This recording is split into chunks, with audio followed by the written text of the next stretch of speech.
every time You just realized?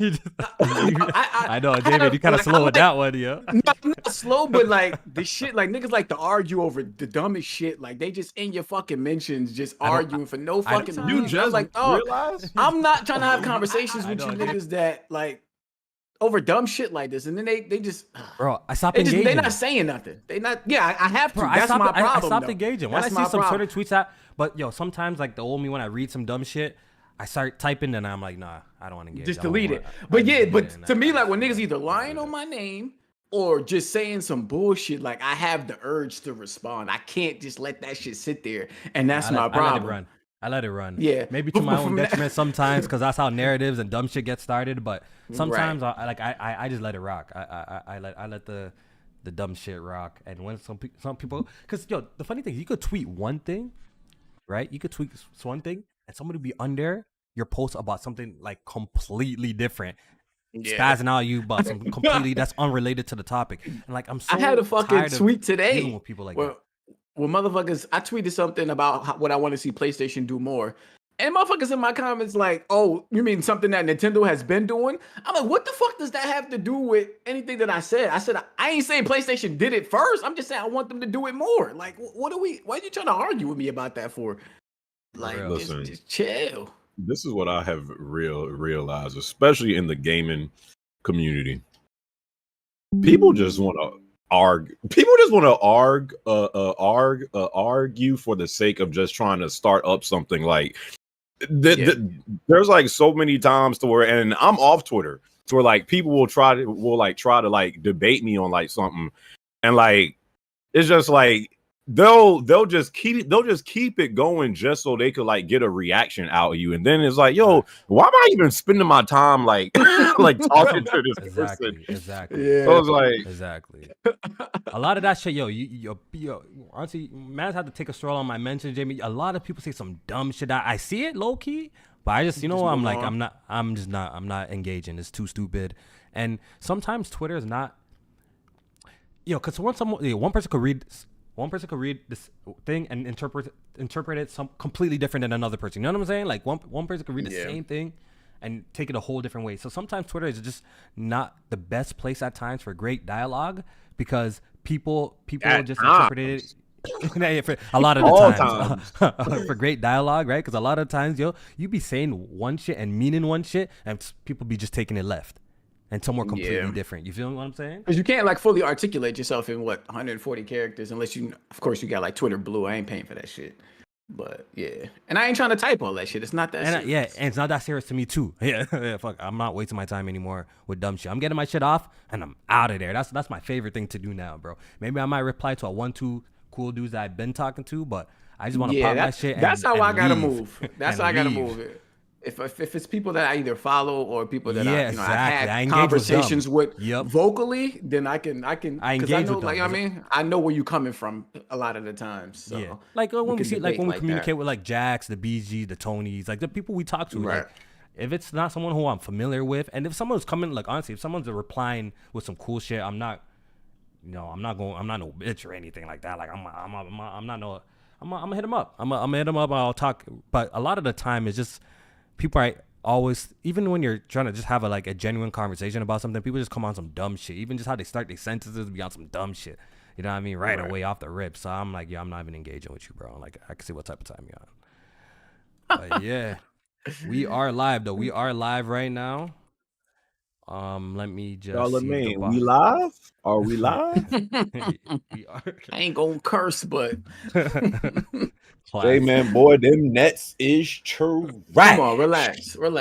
We ain't got to talk about them today. All right, they lost to the bum ass Knicks yesterday. Brooklyn Nets to the death of me, respectfully. They gonna be the death of me, nigga. That's how this shit going. That's how this shit going, man. Terrible. Oh man, so we are live. Let me share out the link real quick. They surprised I'm on time in the chat. I have to be here for the demise of Sony. Yo, last week you have to be on the time now. You were the pretty much the co-host. That's it. That's me. You'll be surprised how much I show up on time. You still come late as shit. I don't mind. You know, usually, the later we are, the later the podcast is, anyway. So it is what it is. Oh, facts. Oh, facts. Because when I'm late, I'm So, already like, I got that pent up energy. It's all right. I gotta unleash. Pulse. I gotta let it so fly. that sounds kind of crazy, bro. Hold up. All right, there we go. Okay. Chat. Let me shout out a couple people in the chat as C-Max said, take people the start Nets to Seattle. strolling in. Wow. Today's gonna be a good podcast, man. It's gonna be a really good podcast, and it's one of our last of the year too. So enjoy it. K Cube, I see you. Mega 3000, what's good? C Mac, my number one hater, what's up? Leaky, Muck 45, what's up? Oh, Dylan C Mac in here? Yo, that is a hoe right there. I can't stand that dude. Bro, he's my number one hater, bro. Bruh. But I love him. He always shows up. C-Mac been around for a minute. Yeah, he's always shows up. So you know what they say, your number one haters low key your number one fans too. So I appreciate you. You know what I'm saying? It's all love. And I feel like we played a game and I smoked you. I forgot what we played, but I did smoke you in something. Drew 2, what's good? Black Dragon, Retromatic, what's up? Arcade in the chat. Who else in it? Jaren Stamps, Y-Band Craft. Who else? Killer Cam for show. What's up? Shout out to all the mods. Type 1, Chrono Clicker. What's good? The Sly Crow. Shout out to everyone tuning into the podcast. And it's definitely going to be an eventful one. There's a lot to talk about, man. A lot to talk about, J-Man. I think me and you were saying before we went live that I don't think we have ever had a month like this ever, like a December month like this for gaming news. Usually we have the Game Awards. Yeah. That's it. Everything else is pretty much dead. We're just waiting for this year to, waiting for our vacation, the year to be over. But yeah, because this shit's ending off in a bang, bro, with all the news that we got. Well, the hackers hooking us up. We were supposed to get it though. We were supposed to get it, bro. But yeah, hackers man, been hooking us up, looking out. They taking jail time for us. I appreciate them. You gotta look out for the guys that are willing to be martyrs of the system, and give us news topics to talk about for people to tune into and watch. I love that. Yeah. Shout out to them. Yeah. They definitely gonna be in jail. So they're sleeping next to someone named Big Mama or something like that. Holy. Them boys in Arkham Asylum. Yeah. They're gonna be in Guantanamo Bay by the time Sony done with them boys. The nigga that did the Insomniac leak, they publicly executing him. It's over for him. Yeah. It's so much shit that's coming out for this. Yeah, like it's finished. It's worse. It's worse than the GTA shit. I think it is because it's more than just gameplay. It's hands builds. Yeah. It's 100%. fucking financial stuff. It's fucking roadmaps. Like y'all want a shot roadmap? Roadmap here. Y'all got it. Like J-Man, this is easily one. Too much. Look, we've seen a lot of leaks, and this one is up there with the Nvidia leak, the GeForce leak. That was a pretty big one because all of it seemed accurate. You know what I'm saying? All of them games should really be dropping. I heard the GTA dude was the same dude that did the Nvidia joint.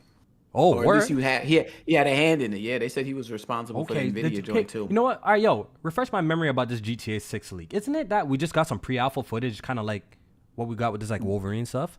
But the difference is there was no playable builds for people to access and shit like that. I don't think that was a thing. Hold up. I don't think so. Bro, I don't think so, bro. I don't think so. That GTA leak was pretty bad because we did get a lot of information and just how the game was looking at the time of development and stuff like that. But I don't think I think this one's worse, 100% worse. Yeah, it is. It is. I don't think there was a GTA playable build. Yeah, exactly. I'm trying to think of what other leak was as bad as this. This got to be up there though. This definitely got to be up there. What leak was bad like this? Didn't they have like a Half-Life leak that happened? Half-Life, that was a long time ago. Yeah, it was a minute ago. I remember reading about it. Yeah, that one was. He like had the source code and everything. For Half-Life 2. That shit leaked, and it caused the game to delay. By the way, too, I feel like they caused the game to delay. I think they they delayed the whole shit. And I mean, don't y'all feel like the but I think the employees had leaked it themselves, friggin' idiots. But wasn't the Microsoft leak that happened this year? I mean, it wasn't like it wasn't for games, but like they had showed that they already they already had the game plan for the next Xbox and how they were I remember that planning to try to buy Nintendo and all this other stuff. Like the court shit. That was a big leak too. That was really big. Bro, we had multiple big leaks this year. Yeah, you ain't lying about that because we found out that Microsoft is making some sort of Pro or PlayStation like controller. We found out that they're bringing out a digital Series X. Remember the one that looked like an Apple Tower and shit like that? Like I remember that one. That one is a pretty big league too. You right about that one, but this one's pretty bad. But we're gonna get into this shit. Bigger. Yeah, we're gonna get into this shit. But shout out to all the people strolling in.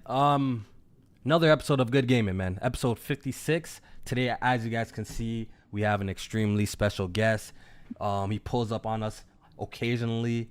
You know, it's always a great time to have him on the podcast and talk games with him. Jeremy, Gamer2323. Say what up to the people. Everyone already know who you are. Big celebrity Hollywood boy. You know what I mean? Big Hollywood boy. You know what I mean? 100K subscribers, big man. Here we go. What's going on, y'all? It's nice to be back on well, this is actually my first time on the Good Gaming podcast. My first time. So thank you for having me on this one. Shout out to chat. Hope you guys are doing good and everybody's staying safe and happy holidays. Yes, sir. Yes, sir. You already know the best co-host in town. J Main, say what up to the people, man. Yes, sir. J Main, of course, back checking in with the people. I was on time today, so I know y'all was talking shit in the chat. I had to be here on time for the demise of PlayStation. I love to see it. Shout out to them leaks. I know you and Jack Move is probably feeling extremely like vindicated right now. He is. Yeah, I know he kind of enjoys it on the low because he's been on his doom and gloom shit for a really long time at this point. For a minute. He even tweeted that bullshit about Naughty Dog being Lauryn Hill. Like, I gotta cook Jack for that real quick. I was like, listen, Jack, boo. Lauryn Hill had one classic album and she never released nothing ever since then. Naughty Dog has multiple classics, sir. So trying to compare Naughty Dog to Lauryn Hill is a false equivalency, my friend. And that might be the dumbest tweet you ever made in your life. All right. Now, I'm definitely grateful to be here. Happy holidays, of course, to everybody. Please stay safe. And this should be a great show. A lot to talk about, man. A lot to get into. Bro, I don't know if any of y'all like been under the weather. Yo, bro, the past like 3 days, I've been sick as hell. Sick as hell. Oh, you've been eating ass. That's what you got. You got the butt bug. You caught me. You caught me. But I've been. You got me. But yeah, I've been sick as hell, bro. I've been sick as hell, bro. But I'm starting to finally feel better. Just those booty crumbs, bro. I'm telling you. I might sound a little congested and shit, but allow me. I was even feeling sick from last podcast, but that's when it was started.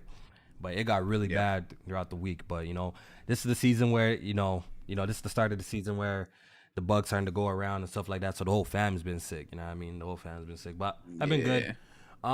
Been playing some games. Ooh. What I've been on? I've been still trying to finish up the platinum in God of War Ragnarok, obviously because the Valhalla DLC dropped, and I want to finish the platinum before playing the DLC. Or getting into that. Definitely do that. Definitely do that because I did the same thing. Got the platinum last week, and I'm on Valhalla. That shit is tough. Oh yeah. That shit, especially if you're playing on Show Me Mastery. I know you like playing on easy, so it shouldn't be. Here we go. Look at there it is. Look at the new one. Look at that. I'm playing, but nah, Valhalla DLC though, fire. Like if you a fan of 2018 Ragnarok, of course, play it. It's free. You're gonna love it. But if you've been there since day one, like us, like OG God of War fans, so much like something for us, so right? much. Yo, it's fire, dog. That's all. I'm on it. You already know that shit. That shit is goated. It's goated, dog. Like when people say they wondering why this shit is free, and I'm not gonna say that too loud because next time they put something out, it's gonna be like $70 for a DLC. I'm trying. They bugging, screaming, why is it free? Like don't say that too loud. Hey, J Man. Yeah. And don't lie. What difficulty are you playing on? Oh, Show Me Mastery, of course. You a goddamn lie, bro. I got it stamped on my right. You already sound like you lying. You see, gamer. You see, this is why for God of War, I don't need the difficulty brownie points for God of War because a lot of folks. J-Man, I believe you. I believe you. I play for I'm straight up with y'all. I've been honest. I play for the trophies. If there's a hard one, I want the trophy for it. I don't do that. But there's instances that if I'm feeling like I'm not personally being challenged enough, example, Spider-Man 2. That game obviously didn't have no difficulty trophies, but I played it on the hardest difficulty because the game is legit fucking easy. Even on the hardest difficulty, the game is still fucking easy. Yeah, you know what I'm saying? sure it is. For instances like that, of course, I'm turn it up. But typically, if I'm playing a game like a God of War, I want there to be a difficulty trophy, and I'm gonna go for it like that. Man's don't, my shit is open. Man's don't know I don't shy away from that. I have the crushing trophies. I have the grounded trophy. I have all of that shit already. So man's know what I do, bro. If I'm familiar with a game in the franchise, I'm going to the hardest difficulty because that's where the challenge. Especially if I know the devs really take some time and really include like different move sets for the enemies. I heard God of War is good like that. Maybe I'm gonna do it live. I'm trying to live stream J-Man starting next year. I'm trying to really get back. I'm trying to get back into live streaming and shit. Okay. So maybe that might be a good live stream. Me doing give me God of War playthrough. You know what I mean? Run through the first one. It ain't gonna count. It ain't gonna count. Why? It ain't Why gonna count. Because you Why? played the game already. We're not doing this. We're not doing this. You know what to expect already. It's no surprise, no element of surprise of playing it on a harder difficulty. We don't want to see it. All right, save yourself the live stream. All right, maybe the next game that come out next year. Maybe the next game that come out. You see, Killer Cam for sure says I'm with Kofi. Drew 2 says facts. Yo, bro, give me the difficulty. Oh yeah, because niggas is bums in the chat. No, but give me the difficulty. I'm going for it. Once again, you could check my shit. The ones that have difficulty, you see, I played it on the hardest difficulty because I want that difficulty. So I'm not gonna stress rather myself. play something on the harder difficulty for a trophy rather than like to feel self-enjoyment of accomplishing. It depends. Shit. It depends because sometimes coming with the difficulties is most times when it comes to difficulty in games, J-Main, it's just a fucking scaling thing just to make the game a little bit more annoying. Typically, you just take less damage or 1-2 shots, you're dead. Typically, they don't really level up the AI in any sort of different ways. Like in God of War, like you said, I know they do actually different things with God of War because I've seen it.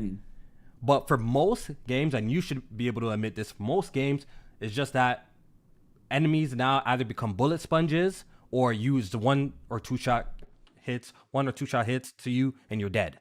That's all difficulty trophies is. So most of the time it's infuriating. It is infuriating. It's enjoyable.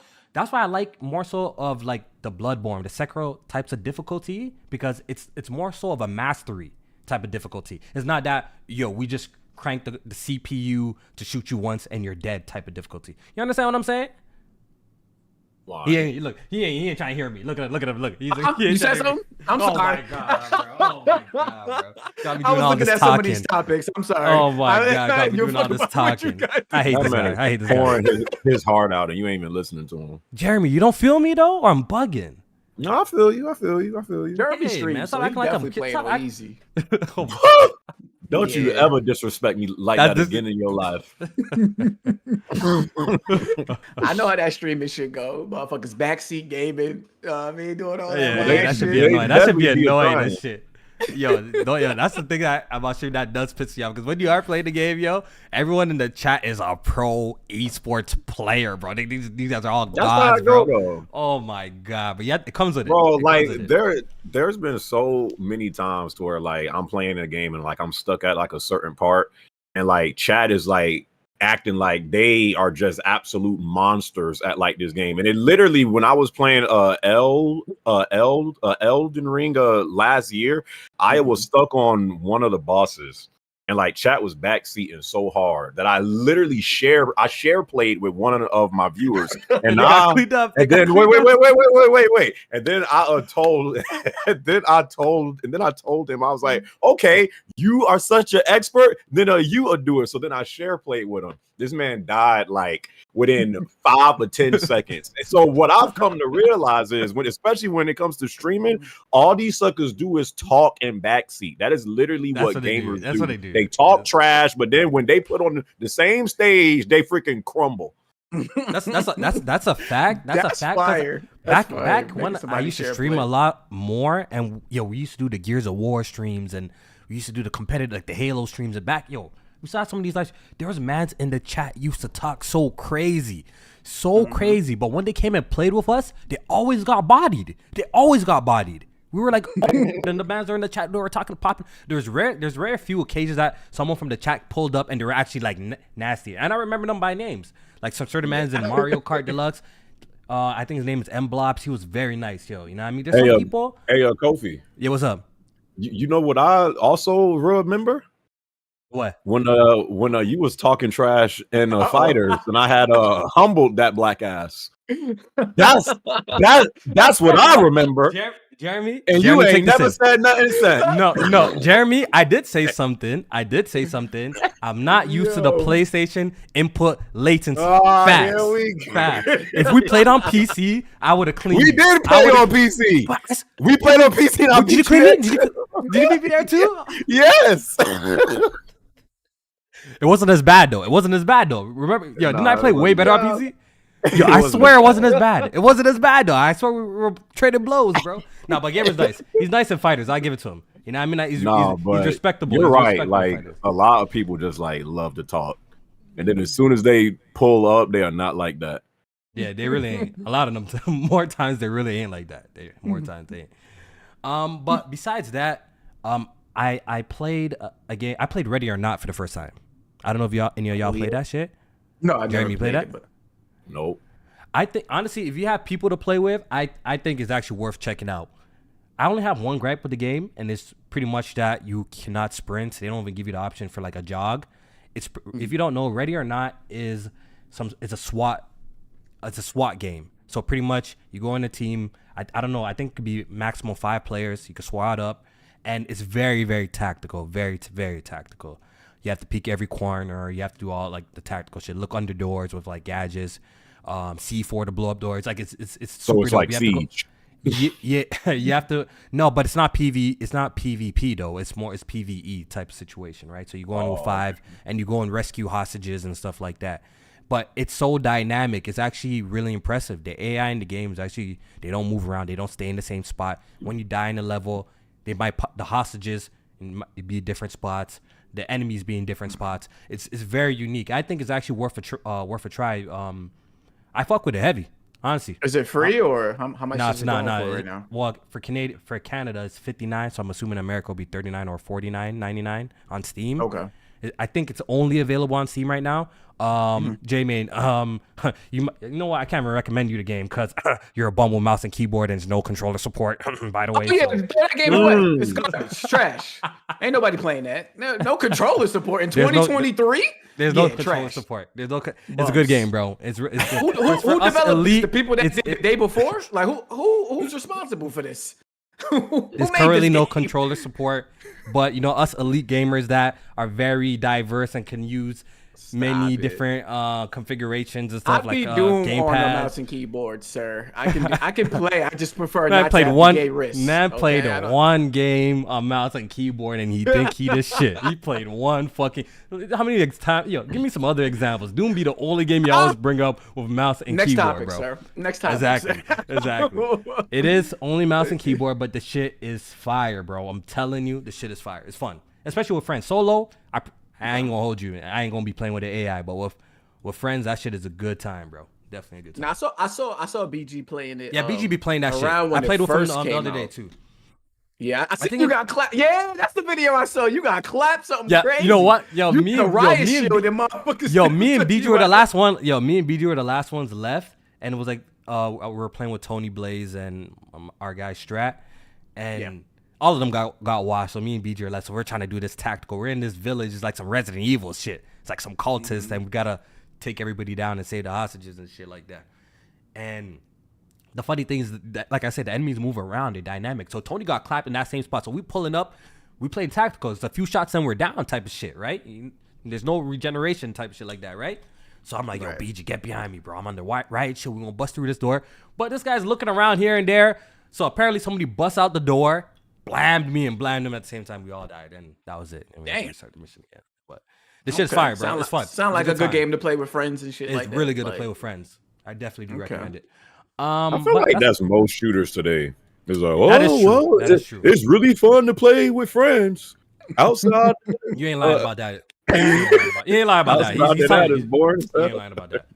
You ain't Yeah, lying that's the about true that. test if a game is good for me. Like if I'm playing by myself and I'm enjoying it, I'm like, all right, I can get busy with this. But I can see. if it's only with friends, like friends can always you have make to it be good squatted. because y'all cracking on each other. You know what I mean? Yeah, strategizing together. So that's always gonna be that great. part's always fun. But the control scheme is actually solid too. The visuals are solid. The control scheme, like it plays and feels great. But this type of game, I can't imagine me playing it long with AI. Like I did play it a little bit today just to get my bearings and learn some of the stages and shit like that by myself. But is it one of those games you're gonna want to play with friends? Or because you want to strategize. It seems like it makes it's way more fun. It's way more fun. Yeah, it's I get that. Fun.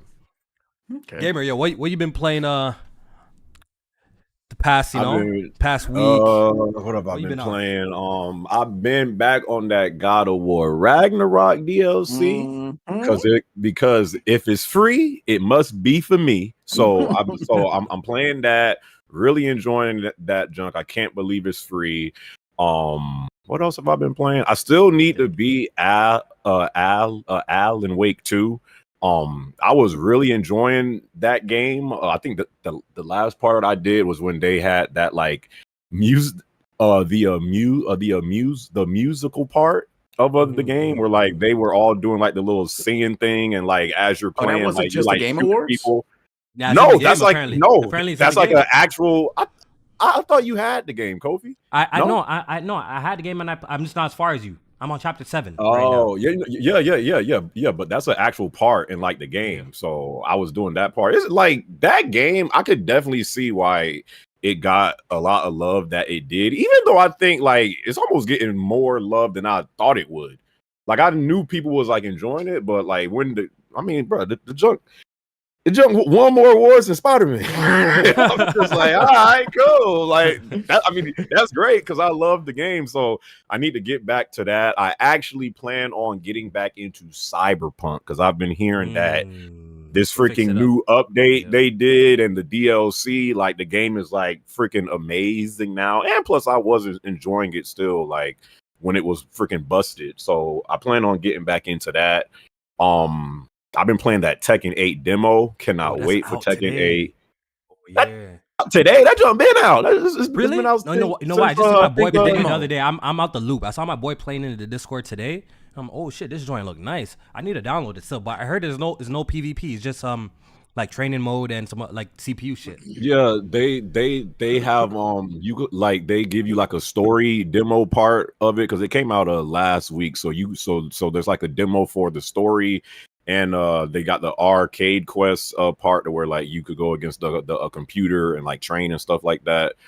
So I've been playing that because that's like one of my most anticipated games for next year. Been playing a lot of Street Fighter. I've got over 500 hours in Street Fighter 6. That is hands down the most played game I did this year. That's your game of the year right there, boy. If it wasn't for Spider-Man, it would have been my game of the year. So I've been playing like a lot of that.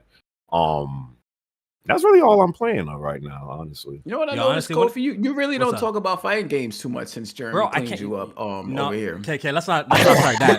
The main reason, the main reason, you want to know the main reason why Mads are not on the fighting games heavy right now? Because I got a youth, bro. That's the main reason, bro. I got a youth, bro. You know how much, dedication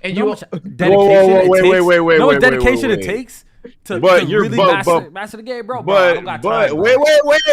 Jerry, you trying to pull my card. Let's go. Wait, I'm just saying, like you say you ain't got time, but yeah, you still playing all of these different games, right? Bro, I'm forcing, bro. Jeremy, you know this year I have the least beat games than the last like 5 years, bro.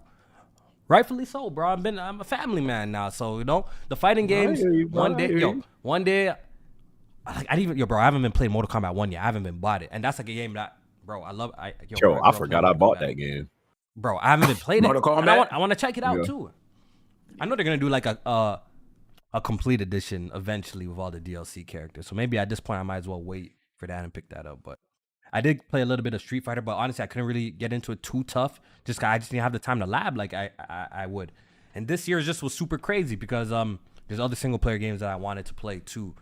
And That one will And take me that a little bit Ages more of patience. Empire, or however I you can't say even that lie. I shit, can't even lie. been Age of taking most Empire. of your fucking time. I've been playing a lot of that shit too. Oh, I ain't you gonna hold into you, bro. that? Age of What Empires? is he? Bro, Give him the bro, hours play. Give him bro. the hours. Bro, that's my didn't most know played. you That's did my like most it. played. That's my Addicted to that most. shit. That's my most played game, bro. Bro. The funny thing is, I've always played that game, but I was just really trash as a youth because that game's like almost 20 years old, right? It's like it's almost 20 years old, or it might be 20 years old. But as a youth, when I used to watch the second one you talking about, right? yeah, Age of Empires 2, right? But Yeah. my brother used to play that shit on PC, right? He used to play that shit on PC, and I remember when I used to play that shit, I used to always thought it was just a dope game because you could. I was found cool that you could build up from like Dark Age to the Feudal Age to the Castle Age to the Imperial Age, and see your shit like level up, your buildings and all that, and your units level up. I always thought that game was cool, but growing up, I was trash.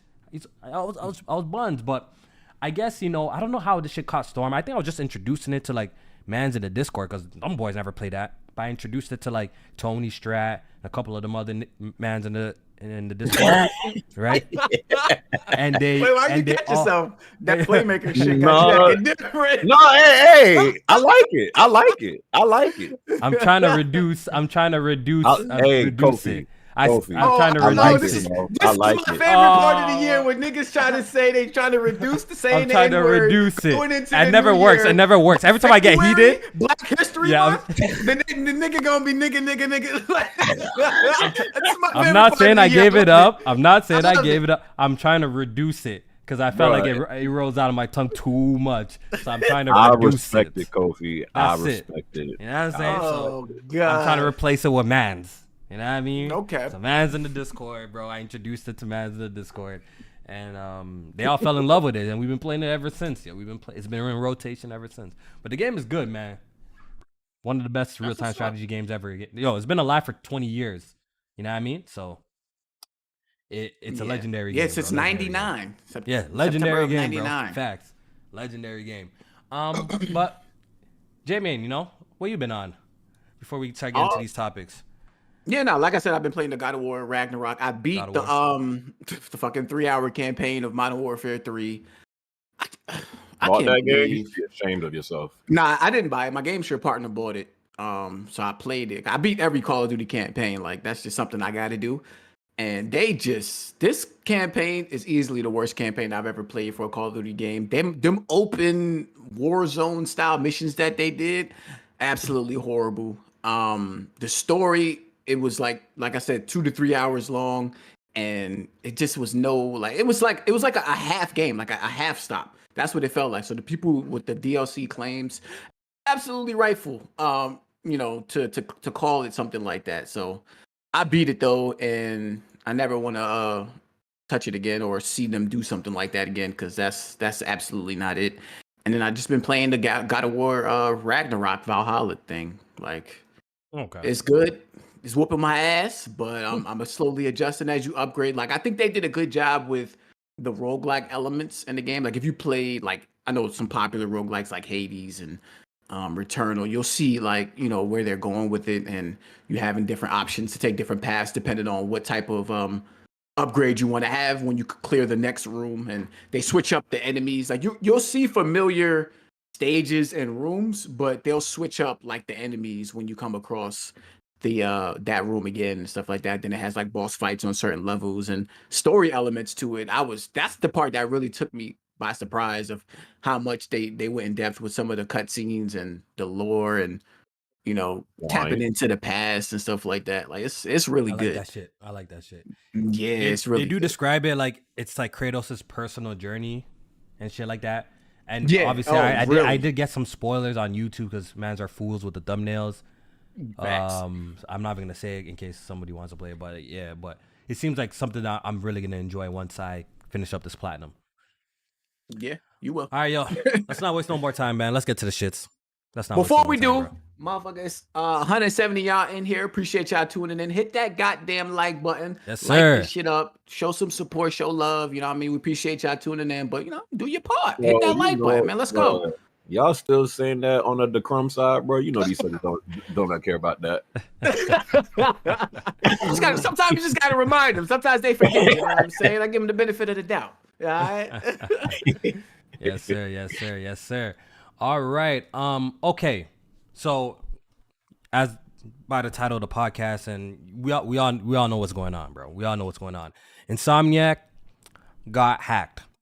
So the story was, we heard about it a couple of days ago, that some ransom group, I don't know their name, who cares what their name is, but they said, yo, we want $2 million or 50 Bitcoin, or we're going to leak all your shit, Insomniac.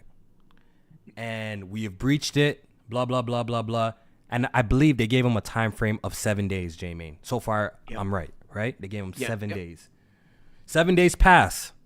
PlayStation said, fuck y'all, we ain't sending y'all shit. Y'all already, and which was actually kind of smart if you take it in. If they already breached your shit, took your shit, right? Mm-hmm. If you paid them $2 million or the 50 Bitcoin, well, who's to say that they don't have a hard drive somewhere of this shit? Who said we're just gonna delete it now? You know, this shit could have still hit the web. You don't negotiate with terrorists. You don't never negotiate. This shit could still hit the web. So in the end of the day, Sony and Insomniac has to just take the L and say, yo, our security was trash. We just got to take this loss and just deal with whatever comes with this. In the end of the day, because if they paid the money, this shit probably would have got leaked anyways. You know what I mean? They probably would have ended up dropped down the internet. And actually would have made them a bigger target too. Like people would want to try and hack them more because they know they can get money from them. Exactly. So that's why you don't pay them what they want. So they have to take the L. So what PlayStation needs to do is have better security. So this shit like this don't happen again.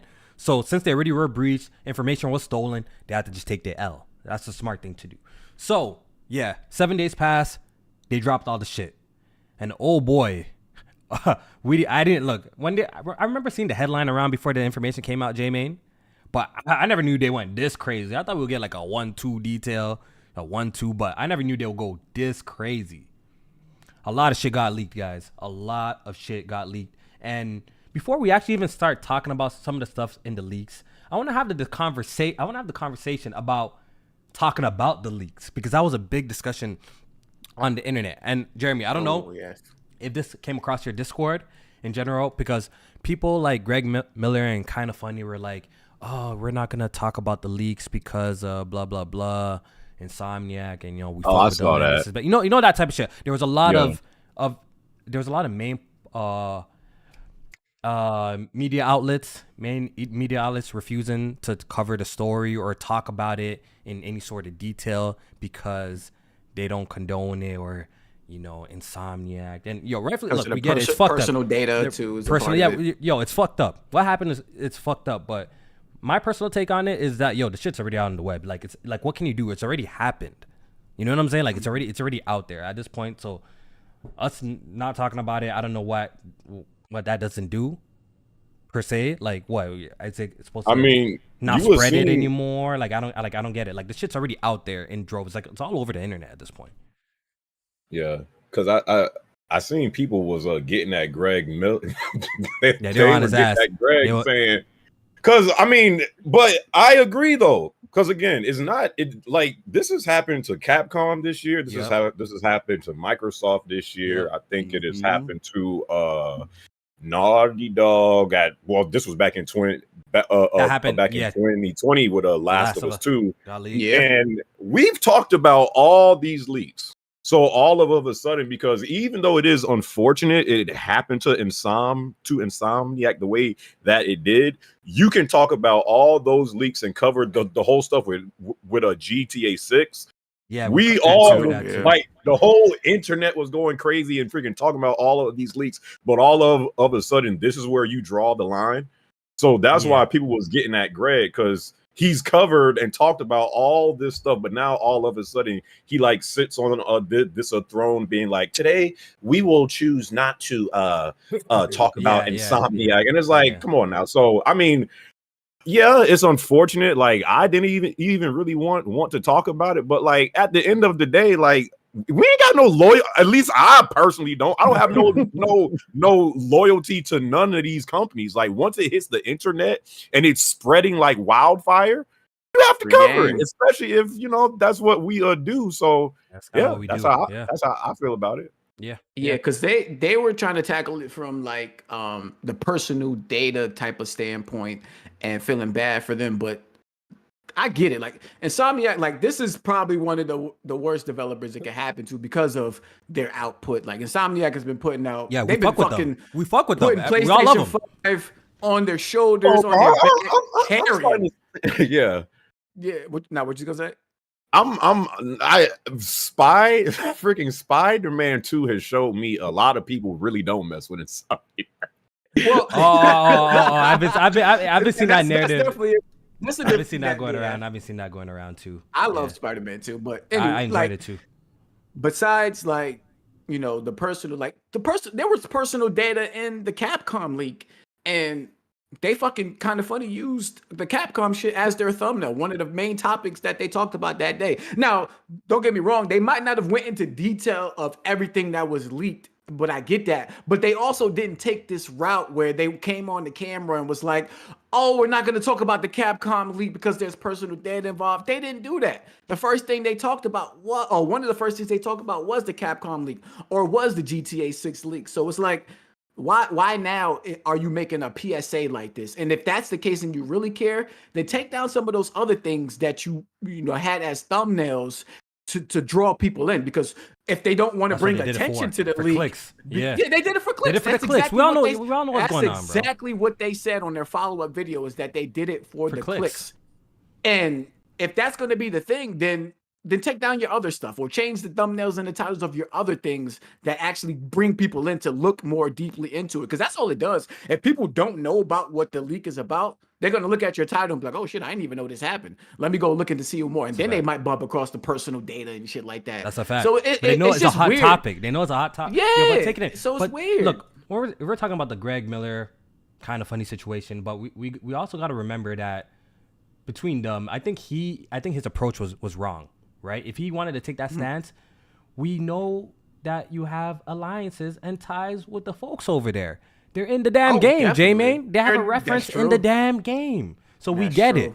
If y'all just come out and made it, out of respect for our friends over there at Insomniac and our people, because we know these people personally, I don't feel like covering these leaks for that. I feel like that's way more respectable, but I feel like they didn't take it at that angle. You know what I mean? They came at it at a different angle, like, oh, all leaks are bad, but just the other day you leaked, you were talking about the Suicide Squad stuff, right? You know what I'm trying to say? If they came at the angle, it's like, I don't know why people just can't be honest with who y'all have biases and who y'all are accomplices with. That's like the Joe Budden shit. You know what I mean? Like, straight up, like, yo, just be transparent with that shit. You know what I mean? Like, just be transparent with, yo, I'm doing this, whether this is an ad for me, like, just be transparent. I don't see what's the issue. I think that's way more respectable, and people will understand. Be like, yo, all right, yeah, your boys are over there, or your people you work with, people that mess with you work over there, and I understand why y'all don't want to cover this and shit like that. Instead of taking like a different angle about like, oh, we don't want to talk about these leaks, man. It's all bad. But just yesterday, you talked about Suicide Squad, and you've done it in the past before and shit. You know what I'm saying? So. And at the end of the day, it's like, and at the end of the day, it makes you look bad because you're not being consistent when it comes to reporting the news that you have to report. Yep. Yeah. Exactly. So, listen, this is what we gonna do. Listen, it sucks for the people who information that got leaked. But we're gonna talk about this though. We're gonna talk about what we saw though. Yeah. If I do gotta say one thing about all the leaks, and I kind of been on top of a lot of it, I have yet to see any personal data come across any of the websites that I've been on. I've been seeing people talk about like it be on the dark web, and it could possibly be. I don't know nothing about dark web. I agree. Light web. I don't know nothing. It's probably true. It's true. Yeah. And once again, I feel for those people who have to deal with whatever consequences that have your personal data being there, whether it's banking, if who knows what it is, passport. I'm hearing something about passports. I get it. It's terrible. Passports. That's terrible. That's terrible. And all of that. Yeah, that's 100% terrible, and I don't condone that. But as a consumer, as a content creator, there's no way in fucking hell I'm gonna sit here in front of this camera with damn near Wolverine footage, Spider-Man usually, all sorts of crazy shit happened that I'm not gonna talk about. We're gonna talk about it to a certain extent. You know what I'm saying? We're gonna talk about it. It is what it is. All right, so now that's out of the way, where to begin? There's a lot, Jamie. There's a lot. We wrote a list.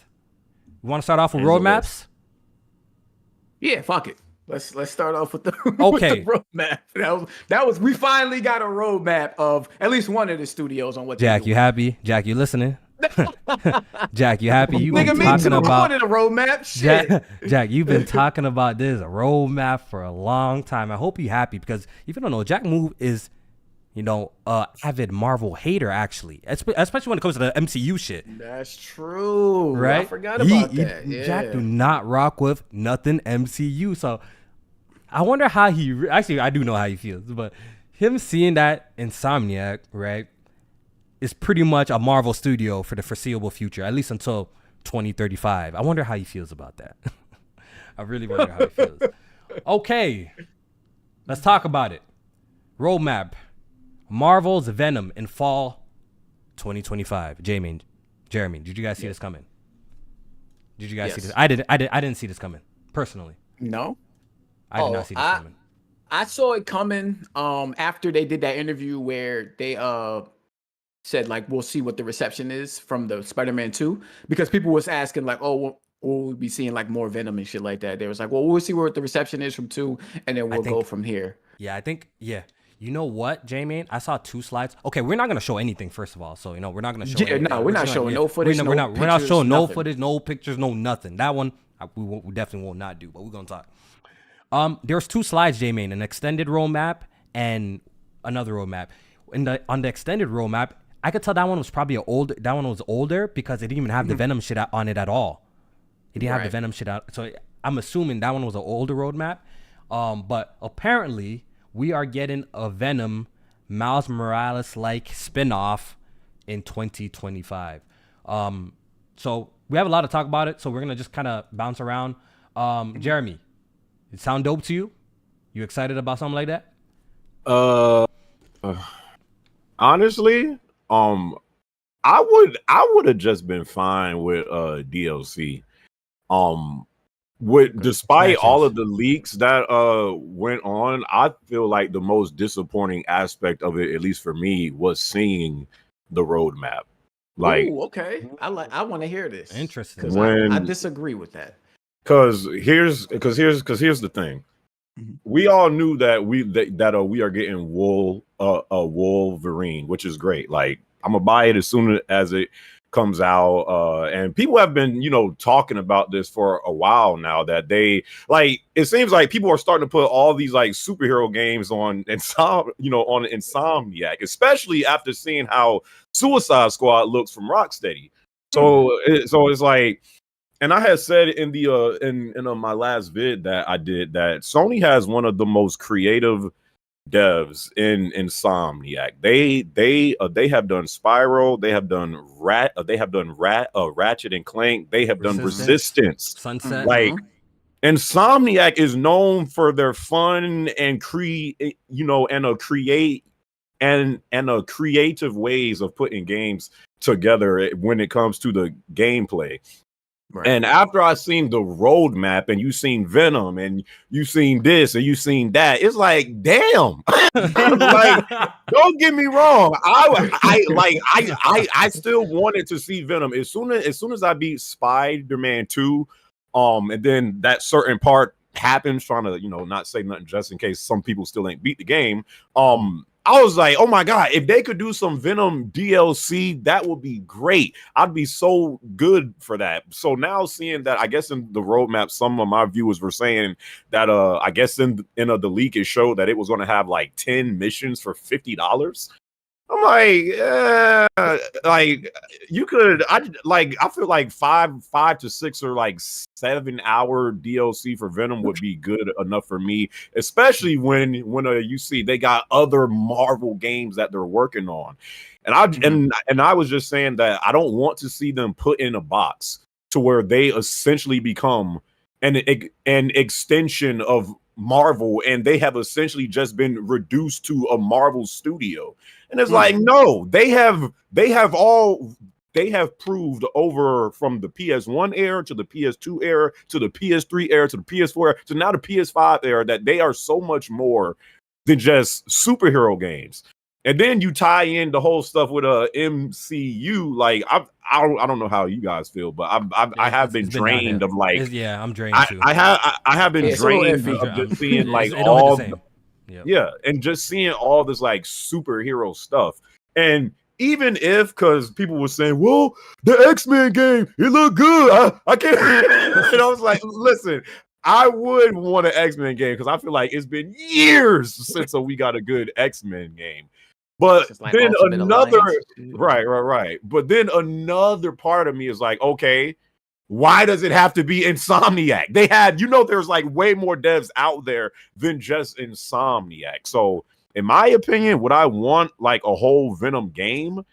No, even though I still would buy it, I would be fine with just DLC. But I was very disappointed in seeing that their roadmap is essentially outside of Ratchet and Clank. Yeah, they've been turned into a Marvel studio. It's Marvel, and I don't like that. Okay, so I definitely disagree with the sentiment of going around about them being turned into a Marvel studio being bad. I do think that this is something Insomniac wants to do. So I know a lot of people had that. When they first got approached with Spider-Man, they seemed to be head over heels. Like, we can't wait to work on the Spider-Man game. If you remember before, it was supposed to be rumored to be Sucker Punch first. I don't know what happened with that, but remember, if you guys remember before that first trailer for Spider-Man 2018 came out, it was rumored that it was going to be Sucker Punch, and then eventually I don't know how they got it, and then Sucker Punch put out Dosho. So it probably was because it seemed like Marvel came to Sony. And it was like, who would be the perfect fit for? They're fishing it. They're fishing it. They were fishing around. So they're fishing around to who to do it. Sucker Punch probably was an option because they had Infamous, so that definitely rivals or seems like something that they could fit into a Marvel game. And then they probably had Insomniac. So Insomniac seemed like they were happy to do something like that. But my main thing about Insomniac working on Marvel games is they finally now have games that actually sell, that people actually want at a high level. Because before, like you mentioned, they're very creative. They come out with these games, like you said, Sunset Overdrive, Ratchet and Clank. Those games don't do the numbers that a Spider-Man or a Wolverine would do. And what happens is we saw Sunset Overdrive, brother, made them $567 according to but I hate when people use that. That's an outlier. That's like the one time. But hold up. Resistance. Numbers came out about Resistance. Resistance 3 was a commercial flop. Resistance 3 was known as the worst game. Yeah, Resistance 3 was dead. Resistance 3 was known as the worst game in the series. The story was not as good as 1 or 2. Okay, so why would they return to something like that if they couldn't even make a game that people wanted? Jeremy does have a point, and I fully understand what he's saying, because look, as us as gamers, we want the new IPs, we want the creative experiences, we want the different worlds, right? We would like a studio to use their imagination to do all all these great games. But the thing is, with the financial side of things, shit don't work. And when the shit don't work, look what happened, bro. Look at games like games like Gravity Rush 2. Look at the games like Ico, The Last Guardian, Shadow of the Colossus. Like a lot of these games, right? Like, even though they're very good games, but for some reason the casual audience do not gravitate towards those type of games. But obviously Marvel is a huge sensation. So yeah, J-Main is definitely right. These Spider-Man games and these Marvel games are probably going to be the best selling games Insomniac has ever had. You know what I mean? Because even the Ratchet and Clank games don't sell that good either. And a lot of the Ratchet and Clank games are super fire. A lot of them are super fire for the most part. You know what I'm saying? Yes. You know what I'm saying? So I understand from that perspective that, like, yo, they're working on projects that is actually gonna make them money. You know what I'm saying? But I understand your perspective that, like, yo, I do also like the creativity side of things, of them making unique IPs and stuff. Like, I like that. But I guess in a perfect world we'll get both of those. But in the reality, when these games don't sell that well, because we're looking at PlayStation right now, and we're looking at the budgets for these games, right? Some of these games cost $300 million to make. And it seems like PlayStation is in a place that they're trying to expand, and they're really scared of taking risk with games with those that, type of budgets. Yeah, games. So, Yeah, like- with those type of games that like they're kind of scared. They wanna. Seems like they wanna work on established IP for with those big blockbuster games at this point. At least to get more money so that they can eventually work on a fresh new IP with the profits that they've obtained from doing something like a Spider-Man, It's risky Wolverine, business. It's risky X-Men. business. Yeah, when we look at that perspective, when you look at it gamer's perspective, like as a gamer, as a consumer, 100% understand what gamer is saying, Right. what Jeremy's saying. But when you look at No, from no, the no, business no. side of things, I understand why they're doing what they're doing because it works for them. It's they sell shit to the Yeah, copies. right. Of course, but when you compare freaking Spider-Man to freaking Ratchet and Clank or Resistance, like Exactly. who do you think is going to sell more? Yeah, of course, exactly. it's going to be Of course, Spider-Man. the license They're IP. more mainstream. absolutely. I just looked up. Apparently, Ratchet and Clank, a Rift Apart, sold a little over 2 million units 2.7, worldwide. Yeah. And Yeah. it had an $81 million budget.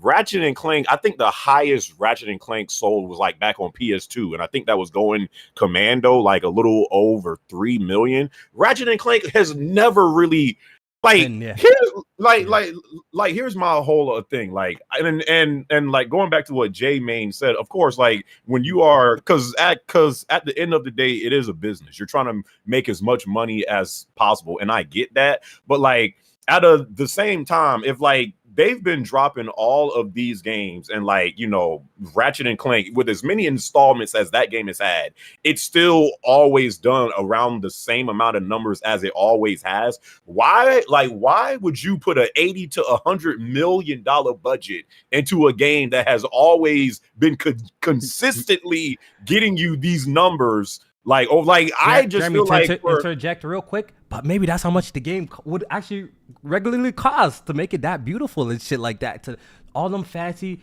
ray trace graphics. Ratchet and Clank has always been beautiful, even back on PS4. But I'm just 3. saying, maybe with the tech that's going on and just development, maybe that's them. Like, yo, like that's some, like we don't know, but maybe that's some crunching the numbers and like, yo, this is like the bare minimum that we need to actually make this game. Because Ratchet and Clank wasn't even a huge game if you really take it in, right? Like in terms of scale and scope and how big it is, and even content, right? Ratchet and Clank wasn't that big, and even a game like that costs $80-some million to make. So we're always hearing in the gaming industry right now that development costs right now is unsustainable. It's so high. Making games is so expensive in general. Like it's a trend that we constantly be hearing. So gamer, I'm just saying, it sounded like you're trying to say that they overspent for Ratchet and Clank. Oh, what, bro? A lot of people are saying that they overspent. They should. Wasn't the budget for Destiny like $500 million? Mhm. I feel, and Yeah, not just Ratchet, and I think the budget for Halo Infinite was like around the same.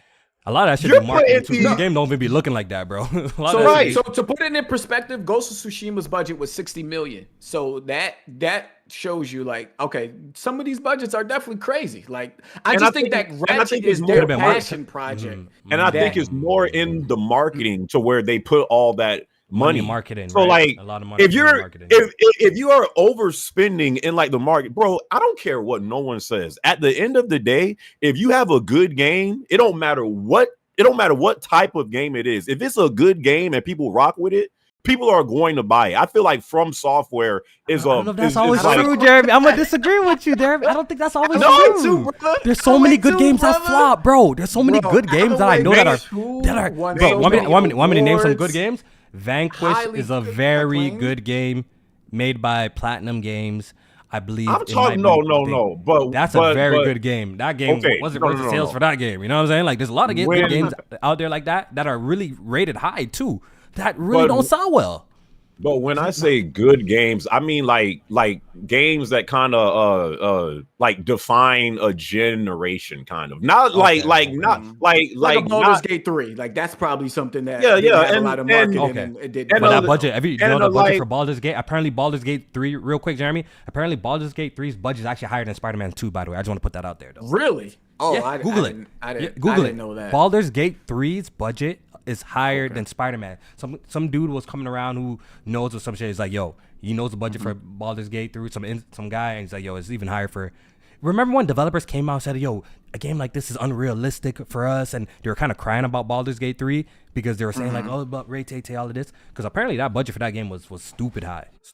And like and I was just saying this too, like I feel like it's stuff like this that kind of hurts like the overall aspect of gaming, because if these devs, and again, I realize it's a business, but if these devs are going into making these games and they are putting all this money into the game and then the marketing, and you are expecting to make maximum profits despite whatever the game is every single time you release a game, and if you don't you heard Ubisoft was let down that what I don't know if it was the last Assassin's Creed or like the one before that like they were disappointed in like the amount of sales it got. Like, not bro, at the end of the day, not every game you put out every single time is gonna do 20 million, like do 20 million plus sales. That's unless you're Rockstar Games, you're not just gonna like, not every single game you drop is going to be a banger. Period. It's not. That's true. So you can still release a game, have it be good. Yeah, you might take a slight loss on it, but if people enjoyed the game and like people are still rocking with the game, that like I don't feel like that means that you should just completely go away from it and just go to where the money is. Because at the end of no, I don't feel like bro, you can't have a consistent amount, like you can't have a steady release of games that are like either breaking even or losing money. That's not gonna work.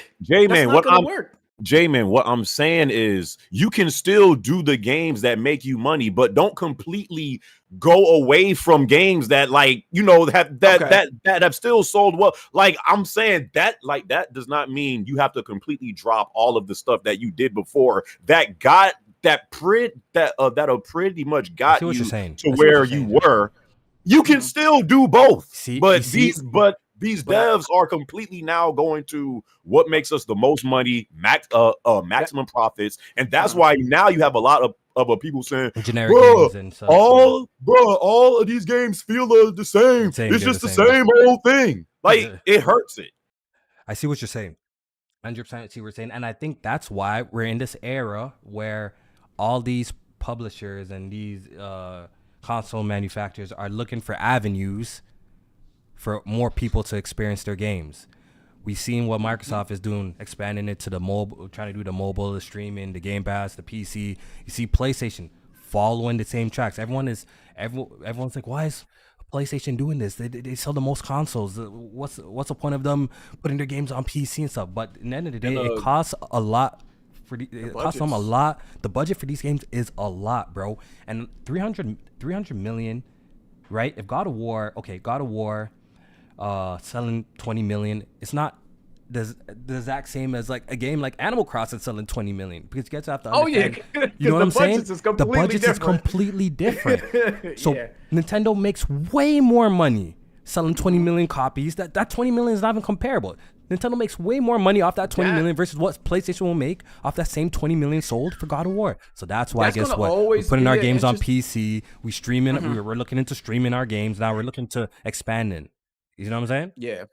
And that's going to be the interesting conversation, because are people willing? I don't think the overall community of gaming is willing to sacrifice seeing these games lower their budget so that these companies could see more profits, because of like not like where the budgets are completely like, down from what they were. But I think they just got to be more smart with how they're utilizing the budgets, because we at a point now where if we start seeing games diminish in terms of what they look like or the scale and shit like that, it's gonna be a really shock to the gaming system, where it's like I don't know, like what the fuck is happening. They're gonna think, oh, gaming is going to a downgrade. That's why they continuously are increasing these budgets. But it is a problem. It is a problem. I'm not oblivious to that, and that they need to do something about it, or create more ways that they're bringing money in. That is true. That's what I'm saying. That's why it's all this expansion. Last thing, I feel like the biggest victim of this is what you see in the current day of shooters. These shooters you see today all try to have a battle pass. They're all trying to be as close to Apex or Fortnite. You see no creativity, no uniqueness in any of these shooters now. All these shooters that come out, it feels like there's always every 3 or 4 months there's like a new free to play shooter that's like, oh, have you played this shooter? It's really fun, and then after 2 or 3 months you never hear about it again. That's a fact. That's a fact. Like now it's the finals. We'll see how long it lasts. Right. And now, and now it's the finals, and I feel like all of the stuff that I just said, I feel like the shooting genre is the biggest victim of what we see going on when it comes to just trying to make as much money as possible. Yeah, that's a fact. Yeah. All right, so let me read these super chat donations real quick before we move on to the other stuff on the roadmap. This one is from Stony. He said, he or she, I don't know who, but it says, you can have the best cyber security team in the world, but if someone within the organization clicks on the wrong link, it's a wrap. So who knows? So who knows how this happened? Who really knows? Bias Gamer 77 with the super chat donation. He says, Resistance was always buns. It can stay dead. I'm with you. I ain't gonna hold you. I'm with you. Watch your fucking mouth. I'm out. Let me heart this comment real quick. Let me block him real quick. What you say? Said resistance was always buns. It could stay dead. See, I ain't gonna lie. I came from. Listen, I came from playing Halo, and it was like this far superior game. It was just far superior. I mean, don't get it twisted. Yeah, it was. It was far superior. Nice. I don't think mans could like even if you played both like.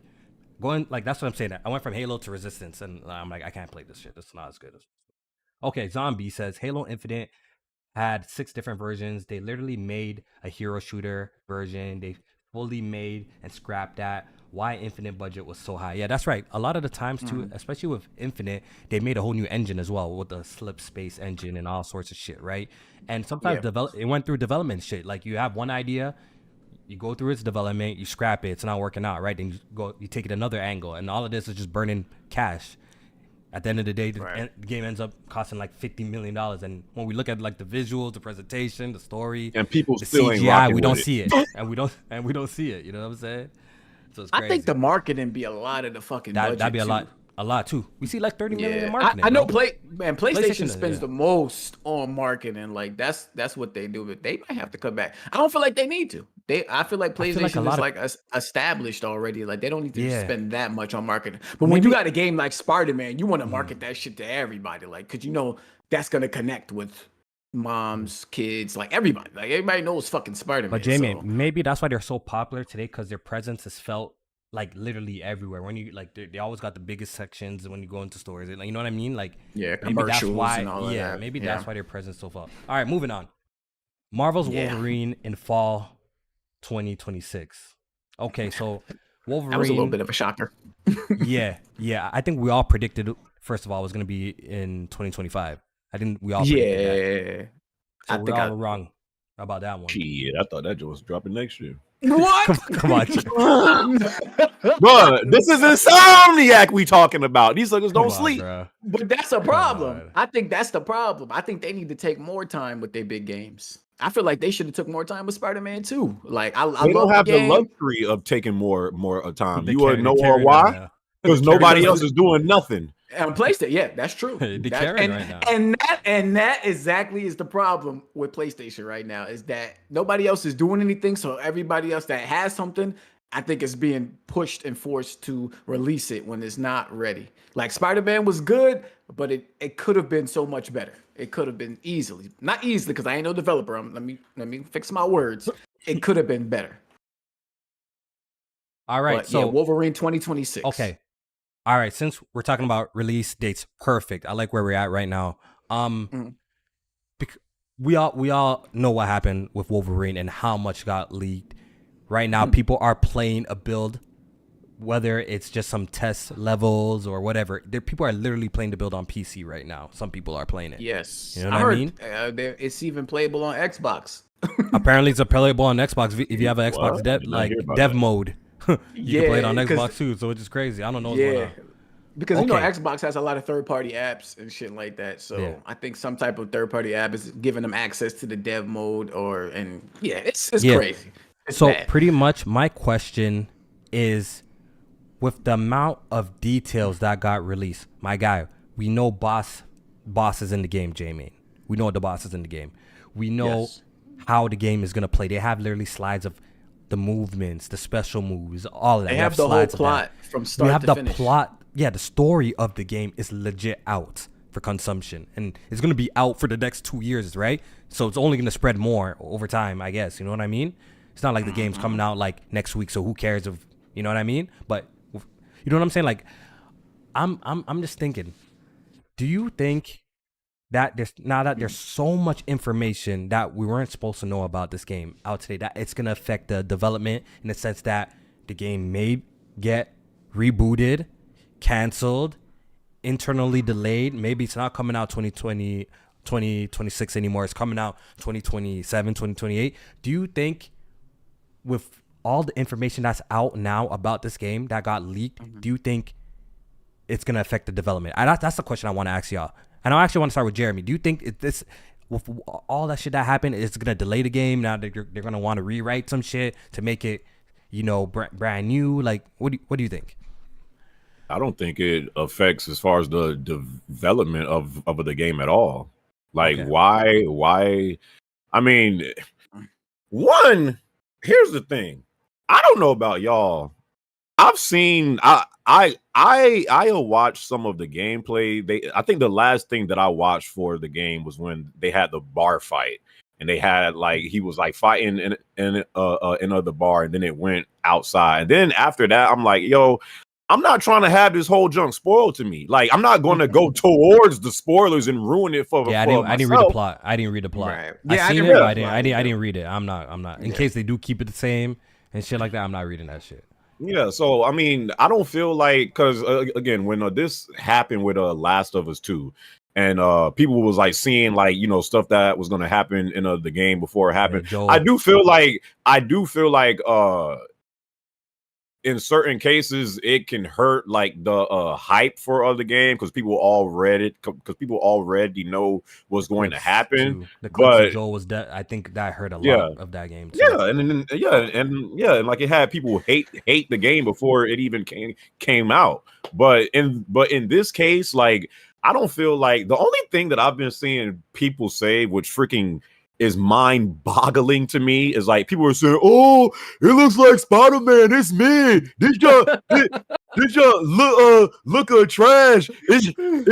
It's just a clone of Uncharted and Spider-Man and God." And I'm like, bro, Tony has a viral tweet. Tony has a viral tweet. I don't know if it popped up in your Discord, but he has a viral tweet right now of saying 3 million views. Yeah, yo, he has a viral 3 million views. He has.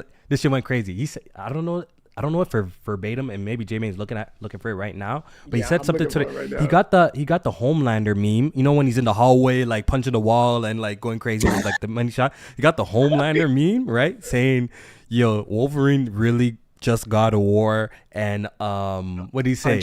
Uncharted together, right?" And are people agreeing with him or no? They're flaming it. They cook it, bro. He's been getting cooked for 48 hours. Oh, so 2 of the days was released.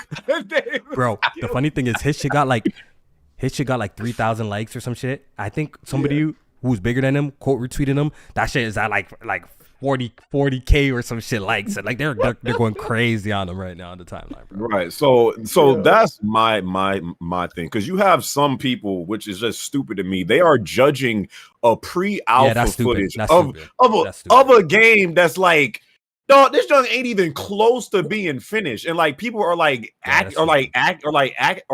acting like this is what the game is going to look like as soon as it drops. You know how much more work and tweaks they have to make and put into the game before it actually starts to look like something. Think about when a GTA 6 got leaked, and when we had just seen the chick just walking around, and same people, conversation and people were saying then, bro, this don't look like a next gen GTA. That was it looked like GTA 5. This thing just like GTA 5. Oh, people are stupid. People are just stupid. Bro, the gaming community got some of the most biggest these people are just idiots. They're stupid. ridiculous, bro. Fickle as fuck. They're not even fickle. So They're it's like- stupid, J man. It's plain and simple. A lot of them folks are just stupid. Oh, I'm bro. being too They're nice. stupid. Yeah, they're just stupid. A lot of mans, you communicate like what we were talking about at the top of the pod. You communicate. A lot of mans are dumb as hell, bro. Real talk, bro. A lot of mans are dumb as hell. It's crazy. Yeah, so I don't feel like out of the end of the day, I do not feel like they're going to delay this game because of all of these leaks. Okay.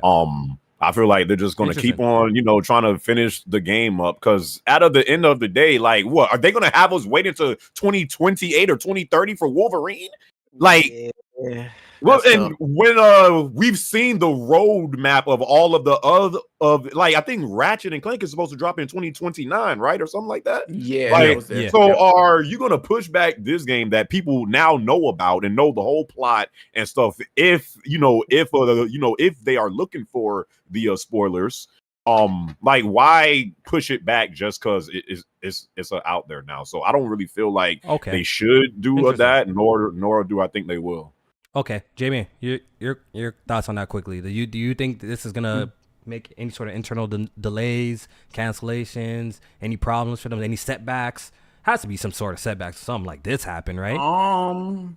Maybe a little bit of a delay, possibly. But only reason why I say that is because I know they have like a licensing agreement with Marvel for these we're gonna talk about that too. So yeah, so that it has to be out in a certain timely fashion.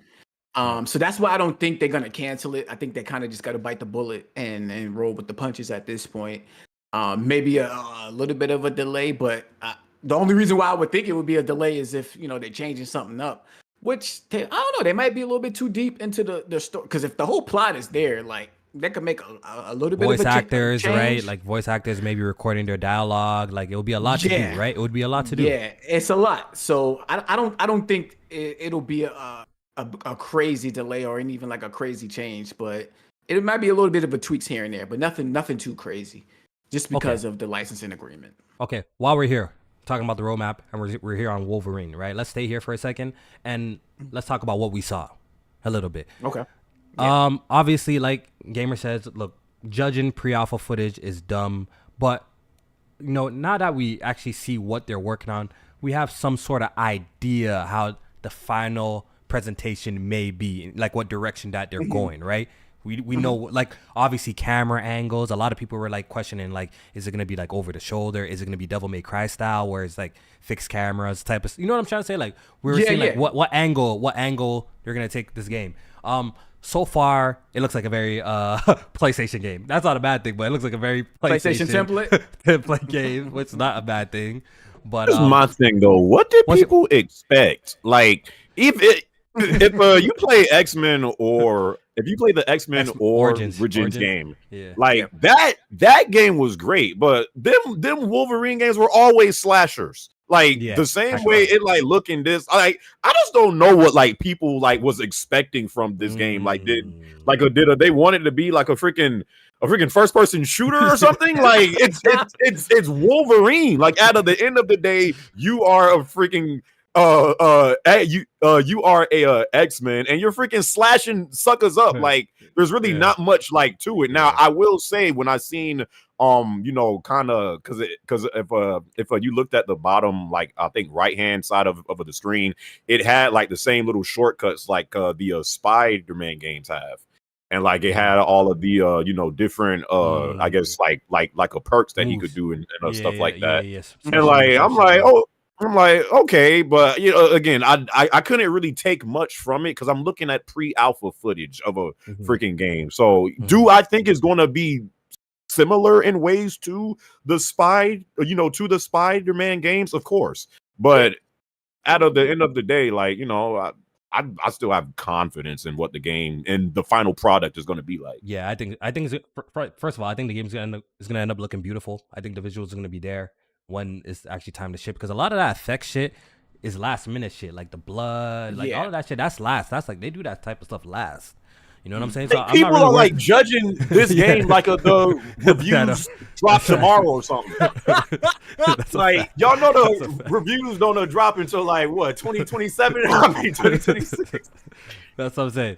But for me personally, from what I'm like, I'm hoping is like, okay, I get the whole God of War, Last of Us camera perspective. personally, if I were to throw in like some critique sides, like say if I'm just like a guy just standing over some dude in the computer desk making the game, I'll be like, pull that camera out a little bit. You know what I mean?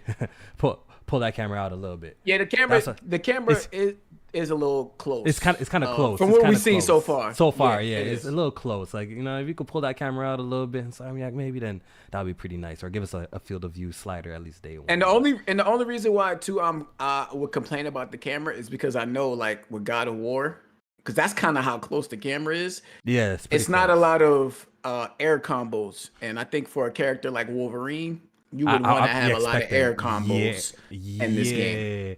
The way that the presentation of the game, I don't know how the air. Obviously, I read something about there's obviously going to be a launcher. I read that there's something to launch enemies, right? There's a jump button. So I wonder how the air combos is going to look. The thing is, if you go to God of War 3, God of War 2, God of War 1 route, the Devil May Cry 3, 4 route, I feel like when you can make games a lot more flashier in terms of like presentation with like the combos and the combat system. When it's up close and personal like this, I feel like you are limited. Personally, I feel like you're a little bit limited in terms of what you can do. I'm not mad at it though. So far, what they're cooking up, I like the direction. And I guess at this point we gotta wait and see as how it all comes together. The game is confirmed to not be open world, but it's just open kind of linear. There's large areas to wide explore. Wide linear hub world type thing. It is confirmed to be an M-rated game as well. But go ahead, Jeremy. What did y'all think about the movement, like the way he was moving around? It's wonky as hell. It was terrible. If the game released, it's terrible. It's not gonna look like that. Definitely when it releases, it looked terrible in terms of like his animations looks funny. His animation looked kind of goofy, like it slashes and shit. But we could see like some of the traversal options. Like he had wall running, climbing. You saw him walking on like cable lines. I will say that looked like Spider-Man. That didn't look like exactly right. So when I seen the cable like when he was on the line, that looked like the Wolverine game from the X-Men Origin shit. It was exactly like that. Same shit. I'm just saying their animation was very, I see what Gamer is saying. The animation was very similar. Very similar. That's it. Okay. But yeah, there's a wide range of movement obviously that you can do to traverse the area. It seems cool, but they definitely, obviously I'm not judging it. The animations, when looking at him doing the attacks, it does look wonky. Obviously the sound is goofy too, right? The sound doesn't sound right. It's supposed to look like that. Yeah. Like I don't know what people expect. What do you mean, like the way he's swinging this? Like no, I feel like that it could be cleaner. Like no. What I'm saying is like people are looking at pre-alpha footage and saying, yeah, exactly. It looks wonky. What? You're not even supposed to be seeing this. You're not even supposed to be seeing this right now. Exactly. Yeah. So that's why I'm putting it out there. I'm just saying what I saw. I'm not saying that this is the final product. I'm not judging it. I'm just saying, of course, it needs to be polished up, and I know it will be polished up. Insomniac don't make no bad games typically outside like 1, 2, 3 games, or they don't make bad games. So I know it was gonna be. What polished. I would say is what I saw that I liked is that I saw slash marks in the enemies when he was I did see that. Cutting them up with the claws. I saw some dismemberment. I would like to see much more because some of the dismemberment I saw was like these robotic style enemies, and I want to see the human enemies also be decapitated and limbs cut off. I saw that they have a jump button, but like I said earlier, I just want to see some aerial combat as well because I think that kind of, that's a Wolverine thing. Like, he has to launch enemies in the air, not too grounded, and kind of go crazy with it, bring them back down and shit like that. I also want to see when they are doing that, they're going to be like, well, the air combat is just like a Spider-Man. He's doing the same moves. Right. And I don't give a fuck about what they saying. That's bullshit. Like he needs to have that. J-Man, they broke down the control scheme too. I don't know if you've seen this, like how to play the game. There's gonna be a light attack and a heavy attack. So I was kind of I was trying to see. You know what I'm hoping, J-Man? I'm hoping there's that. Look, these type of games. Look, I'm not expecting it to play like Devil May or too crazy, but I hope there's square, triangle, triangle, square.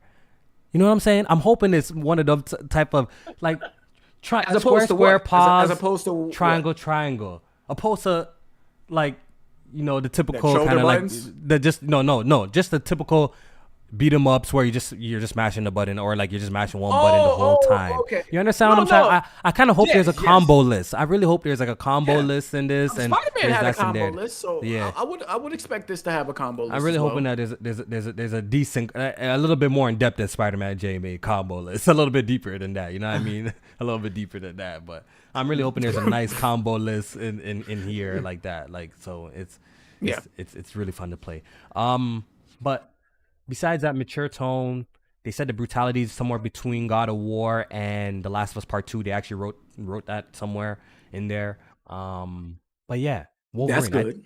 That's good. Did we cover everything? Oh, we talked about it, the game being playable currently on PC and for the league. Oh, one last thing that I want to see is I don't know how much of the Origins game that y'all played, but back then Wolverine had like this health system where you can visually see it on his body. The regen. Yep. I hope they have something like that in this game, because I just thought that was such a good visual representation of him, because you could see him regen and his fucking skin like that's animating to his body and shit like that. That would be dope, especially if it's rated M. Like you can get away with something like that. Yeah, they should definitely go for it. Definitely go for it. All right. But, one more thing. Go ahead. No problem. I just think it's so funny because when people are complaining about what this game looks like, right? So they'd be like, oh, it looks like God of War 2018. Oh, it looks like Spider-Man. Well, what do you want it to look like? Oh, I want it to look like this. They post a video of the X-Men Origins Wolverine, which looks like God of War 3. It's a copy. It's fucking Devil May Cry. So you literally complaining that it looks like this game, but wanted to look like that game. Like, so just say that you have a preference on what you want it to look like, instead of just saying, oh, it looks like this and that. Like that'd be my biggest complaint. Bro. People complaining. People complain for God of War 2018 when it didn't have a jump button, saying this isn't God of War. It's supposed to have a jump button. The game went on to win Game of the Year. Like, people gonna complain regardless. I definitely gonna put this out there, but I ain't gonna say who. You want to go look at the leaks, look at it yourself. But yeah, it is gonna be a dual protagonist adventure, it seems. Oh yeah. So we'll put that out there. I seen that. Dual protagonist. I don't know if Jeremy's seen it, but apparently it's gonna be a dual protagonist adventure. Yeah. All right. Shit, her game. Oh, sorry. Well, the dual protagonist gameplay looked good, so I ain't complaining. Y'all, so wait, hold on. I gotta ask y'all. Do y'all have a problem with the dual protagonist thing in games, like to be seeing a lot more of, especially PlayStation games? PlayStation is doing it a lot. They do it a lot with their major titles. You know what? In this way, I don't mind. In the way that it's happening in Wolverine, I don't mind. The way that it happened in Spider-Man, I don't mind. It's more so of the dual protagonists, where I could see if people are getting the whole tired of like the Kratos and the Atreus situation, where like he's all like, Kratos is never really alone. He's always has like a partner by his side type of situation for the most part of the game. You know what I'm saying? Like, it's always a side character.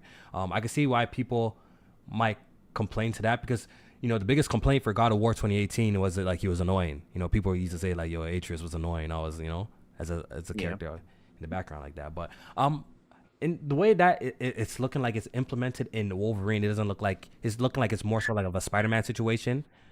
You know what I'm saying? Where there's gonna be certain sections where you play as that character, and certain sections you play as the other character. So I'm not mad at that. I'm okay with it as long as they make the two characters distinct, like different. Like, I feel like Ratchet and Clank did it wrong. With Rivet and Ratchet, they were the same damn person in terms of combat. Thing, right? Yeah, they should have had like different guns and different abilities and shit like that. But Spider-Man, perfectly fine with it. Last of Us 2, perfectly fine with it. Like, those characters played completely different, and you also got like different perspectives of the story from each of those characters. Mm-hmm. All right. All right. So continuing with the roadmap, real quick. Okay, I guess we'll stop at each game and talk about like the information that's about it. I think it will make everything go smoother. So the next game that they have scheduled is Marvel Spider-Man 3, which they have scheduled for fall 2028. Marvel Spider-Man 3. Okay, there's something very specific I want to talk about this game. You know, we could. I don't want to really speculate on what the game's going to be, plot points. I don't know if that's leaked. I actually don't know, right? Nah, I haven't seen nothing about that. But there was an interesting, very, very interesting slide I seen. Apparently, they're floating the idea of splitting Spider-Man. No, they're thinking they're floating the idea around about splitting Spider-Man 3 into 3 different parts.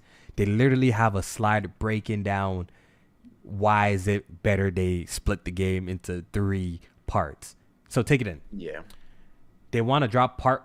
This is not confirmed or anything, right? So, you know, like, obviously plans could change. This is not saying that Spider-Man 3 is going to be in 3 parts, but they're floating the idea around. And this is how you know, Loki, the companies ain't your friends, but they trying to make a buck. Ultimately, they're trying to make a buck. One of the parts is going to be, they said $49.99, right? That's for part 1. Then the following year, they'll drop part 2 for $49.99. Then I believe, I don't know if it was the following year, they're going to drop the multiplayer version of it, right? So they literally had a version or some shit like that, some multiplayer component. And they literally had a slide of breaking down, like, boom, boom, $49.49, this price, whatever, and all together. Send you a link in the chat in Discord, Jeremy. Yeah. So they were trying to do a Final Fantasy VII remake. They're floating the idea of splitting it into 3 parts, bro. That is PlayStation. Don't do that shit, bro. Y'all listening? Don't do that shit, please. Don't do that shit. Don't do that shit, bro. Don't do that shit. I don't know. I feel like the multiplayer shit might be like alongside the second part. Of the first and second part. I don't have the slide in front of me, but it looked nasty. It looked nasty though. That's all I know. There's no year associated with the multiplayer, so I think the multiplayer might come out. Okay, just come out later. With the first part, and then it just goes along with the rest. But Jamie, read the profit part of it real quick. Like they made an example, right? And they were like, the profits if we just sold it in one single package versus the profit if we sold it in all these parts. Read it. For right. So if it was just a single title that released holiday 2027, the dev cost is estimated to be around 300 million, with the profits being between 160 million to 180 million. If they did it in parts, including the multiplayer as well as a combo, the development cost would be 480 million, with the profits being between 188 million to 209 million. So I don't know. No, that would be the profits, 188 million. Yeah, but the profit margin, they're saying that the profit margins will be more if we go this direction, right? Isn't that what they're saying? I don't know, because looking at the ROI section, the ROI, which is return on investment, if they did it as a single title, it's 50% ROI. If they did it as this, splitting it up into parts, it's a 30% ROI. So I'm gonna get it then. Why are they talking about it? But I think it's just proposals. I don't think this is anything concrete. I think this is just proposals. That's what I'm saying. I think that's why I said they're floating the idea. I don't think I'm not saying they're splitting Spider-Man into 3 parts, guys. I'm not saying they're doing that. Right. But I know they're floating the idea. Obviously, with the slide there, they're talking about it, which is always interesting, right? So as we're just regular consumers, we're gamers. We don't know really what the fuck is going on behind the scenes. But it's I can't even lie, because of the leaks. It's kind of interesting to see how these companies and these kind of companies operate. You know what I'm saying? And like, what be going on in the board? Can we make the most money off of these? Yeah, and you can really tell that Jeremy they was do want to saying, milk some shit, bro. They do want to milk some shit. That part shit, I feel like, if anything, gamers showed they was with it with that Final Fantasy VII remake. Like, I think I was arguing with somebody on Twitter about it. I think gamers showed that, like, they're okay with games being split into parts in order to get the whole thing. But each part is probably fleshed out as much as it can possibly be. Yeah, that's what I'm saying. This was a unique. That's what I was about to damage control with Final Fantasy, since it seems like that one is kind of a reimagining of the original story, and they're doing it like a way more with it. So I'm here damage controlling a little bit, but yeah, the game is split into 3 parts. But with what I played the first one, I beat it, really enjoyed it. That first part was 4 hours of the original. You know what I mean? But they just somehow made it into a 50-hour game. You know what I'm saying? It's 4 hours of the original. They expanded it a lot. Right? So I guess if you're doing it that way, I guess a conversation to be had. Are you mad at it? Really? If it's that what they're doing, if they're making if it's in parts? if they're doing it in parts, but they're fleshing out shit like that. See, that's why I'm not really too mad at the Final Fantasy VII situation. I'm not too mad at it personally. I would have liked for it to be Like one part, that's one an big, but exception though. that's what I'm saying. I would personally, of course, I would love it to be one game I could play from beginning to end and enjoy it. But it's hard for me to imagine for them to pack what they packed, right? At least with the first game, and what Rebirth is looking like in one game, even though it's just two parts together. Like, how many gigs would this game be? Like, this game's going to be too massive. I haven't seen no game that massive before. So if it's going to be like that, I'm not really too mad at it. But it's the exception, not the rule for most. Like, if it's just going to be some bullshit, you're going to break up like 10 hours here, and you're going to just, or 15 hours here, and you're going to make us another 15 hours. I'm not with that, though. I'm not with that. Yeah, because looking at the slide, it seems like part 2 would have a higher budget than part 1. So it don't seem like they're, going to be going any less in each of the parts. Like, they're trying to go higher.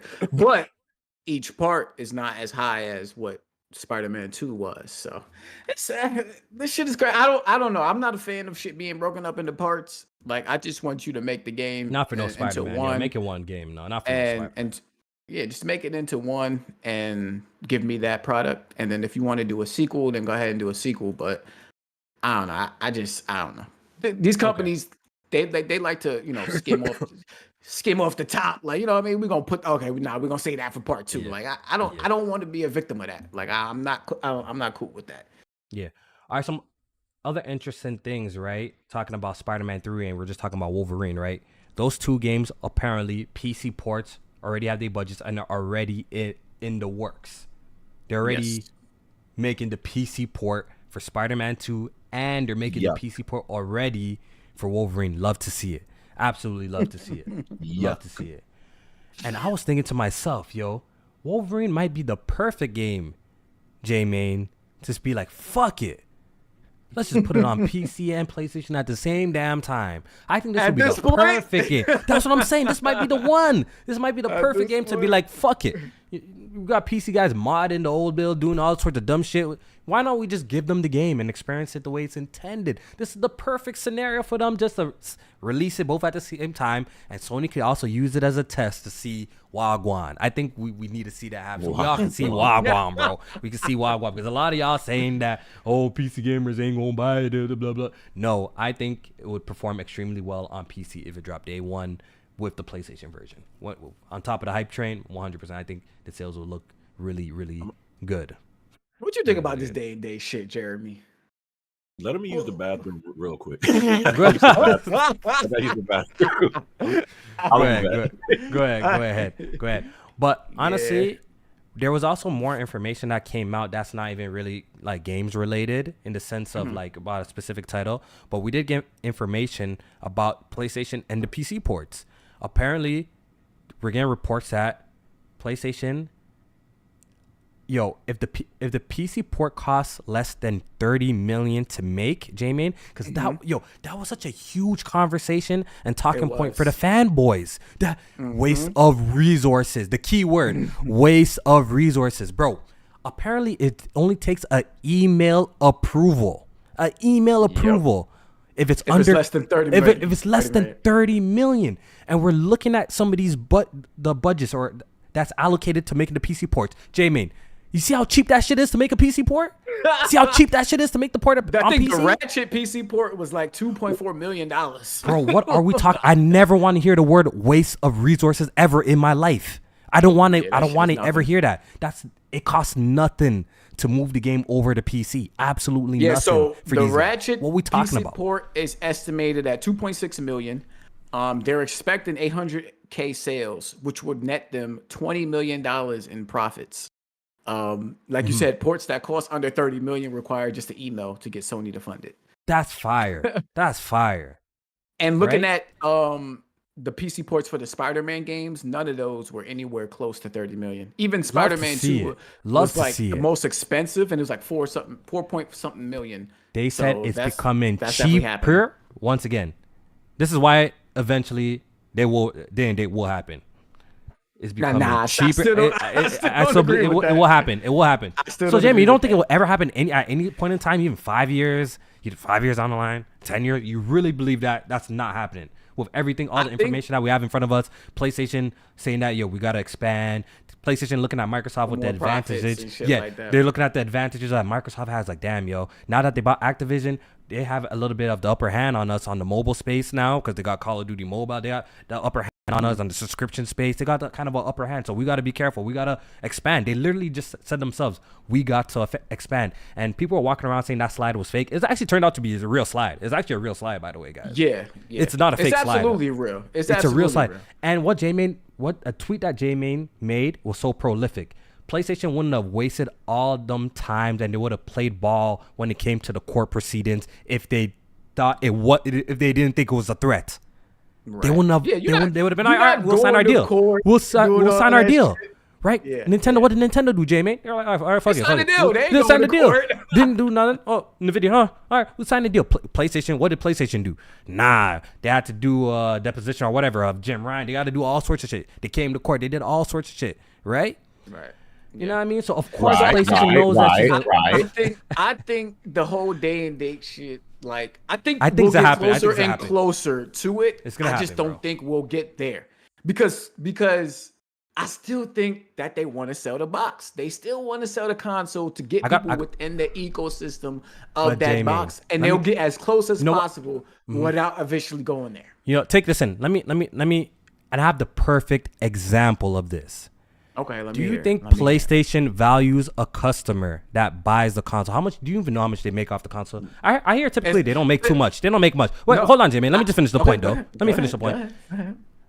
Okay, because you're saying the game plan is, okay, we're going to give them a little sample of this, right? Then all of a sudden, we're going to PC game this little sample. Then all of a sudden, they're going to be PlayStation gamers now. They're going to buy our console and want to play all their games on PlayStation all of a sudden now, right?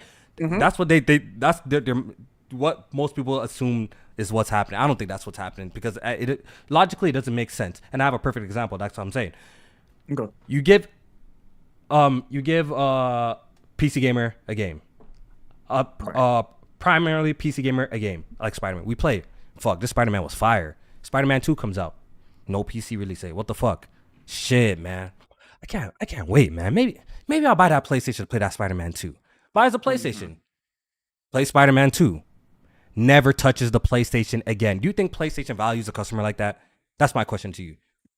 Or you think PlayStation values a customer that actually buys a console, subscribes to PlayStation Plus, buys the third-party games on their platform, buys the exclusives on their platform. When you buy the box and it sits there, it's useless. It's legit useless. They made a one-time $20-$50 off you. It's useless. But the fact that they got them to buy the box is all they need. That's like I disagree with that. That's what we got someone like Jay Harvey. That's why we got someone with Jay Harvey with PlayStation with one game on his wrap up. Yes, one game on his wrap up. But getting you to walk into a store when you didn't even have any intentions to walk in there initially that's business 101. We just want you in here browsing. You might not buy nothing today, but hopefully one day down the line, you eventually buy something. That's the point of them doing the whole trickle shit and making the PC gamers wait. Because hopefully one or a few PC gamers is like, oh, I'm gonna buy the box to play too.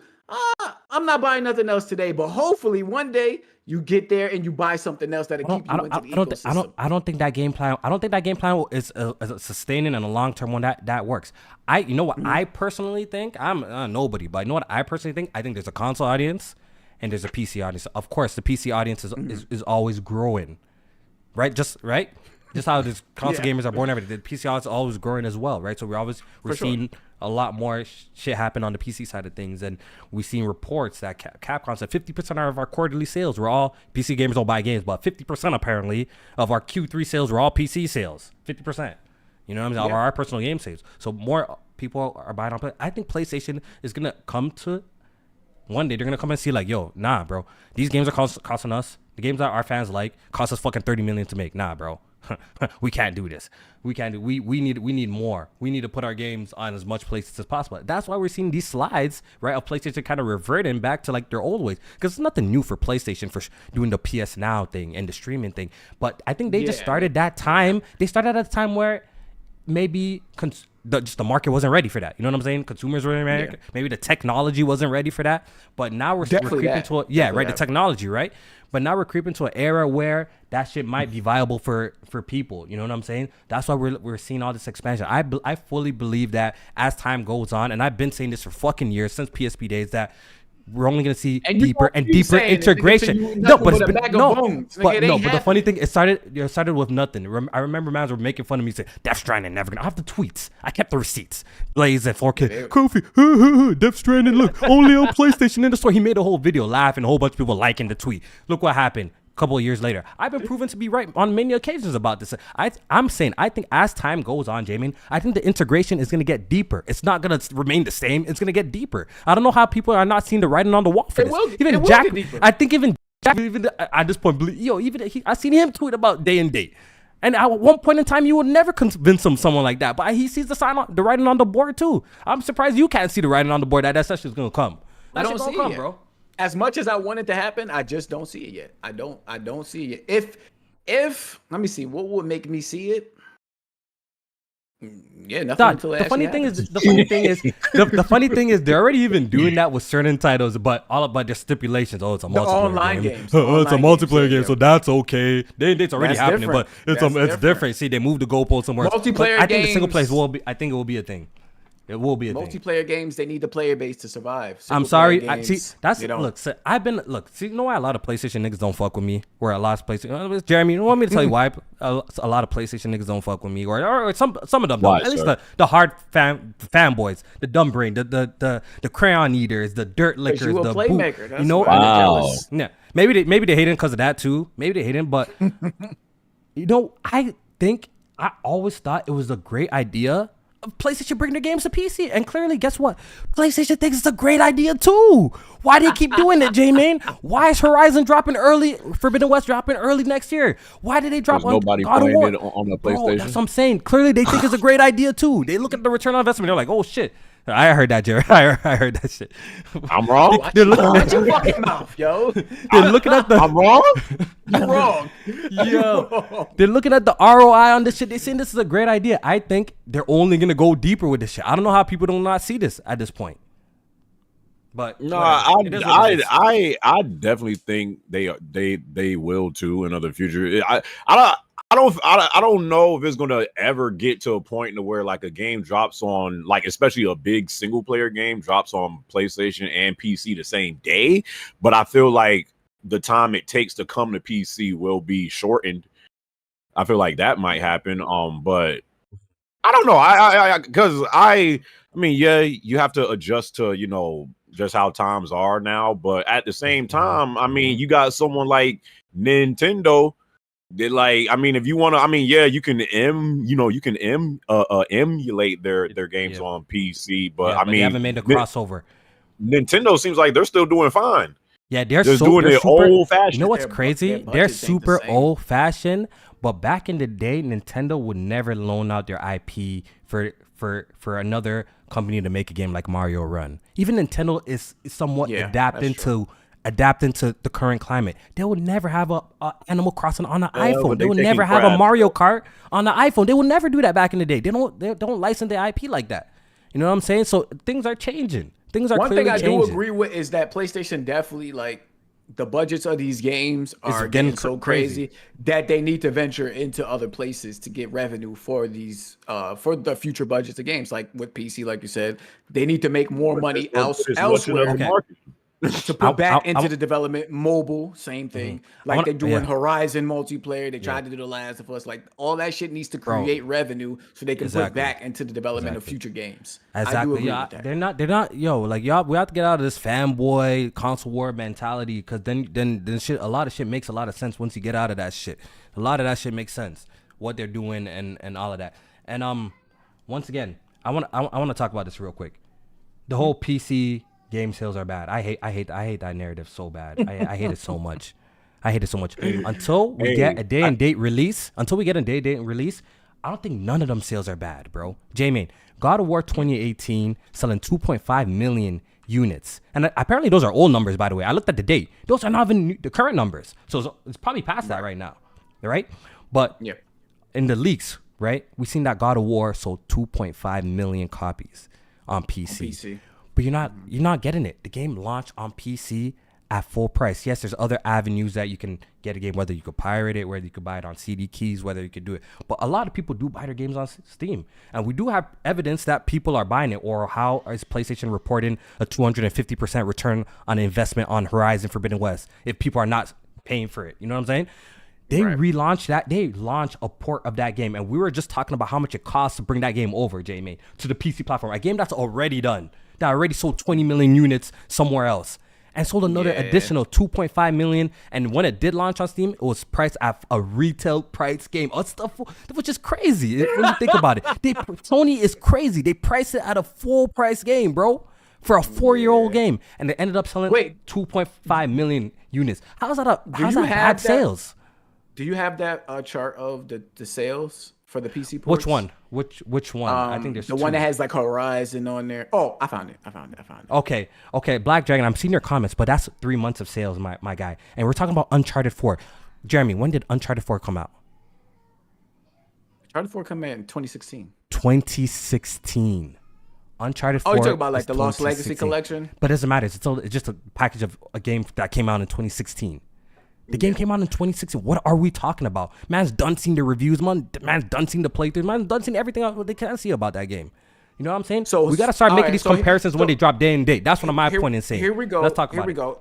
So Spider-Man remastered PC port cost them $2.3 million to create. That port sold 1.3 million. They definitely made their fucking money. Even if they sold that game at $3 a fucking copy, it made the money back. So why do you think it keeps coming in? Like people easily made this money back. These sales are bad. But yet again, it keeps on dropping. It's not bad. The sales are not bad. That's why they keep on dropping them on the PC. The sales are not bad. You feel me? Yeah. All the games are old too. There's no examples of any new games. All of them is, and the funny thing, Sony don't even market. They just drop it on PC. They just drop it. That's it. You might get a Steam banner. That's it. They don't market this shit. They don't talk. They don't talk about it. Returnal didn't even get posted until hours later after it was like, they didn't even tweet about it, bro. They just dropped that shit in there. You know what I'm saying? So what are we talking about? The sales are not bad. The sales are not bad. I think we have to have a little bit more of a nuanced conversation, more of a logical conversation than just looking at, the PlayStation version did 10 million. And I want to put this out there so it's on record too. The funny thing is, if they both launch at the same time, Jamie, like a game launches at the same time, I believe the PlayStation version will still sell more than the PC version. I do believe that. I think so too.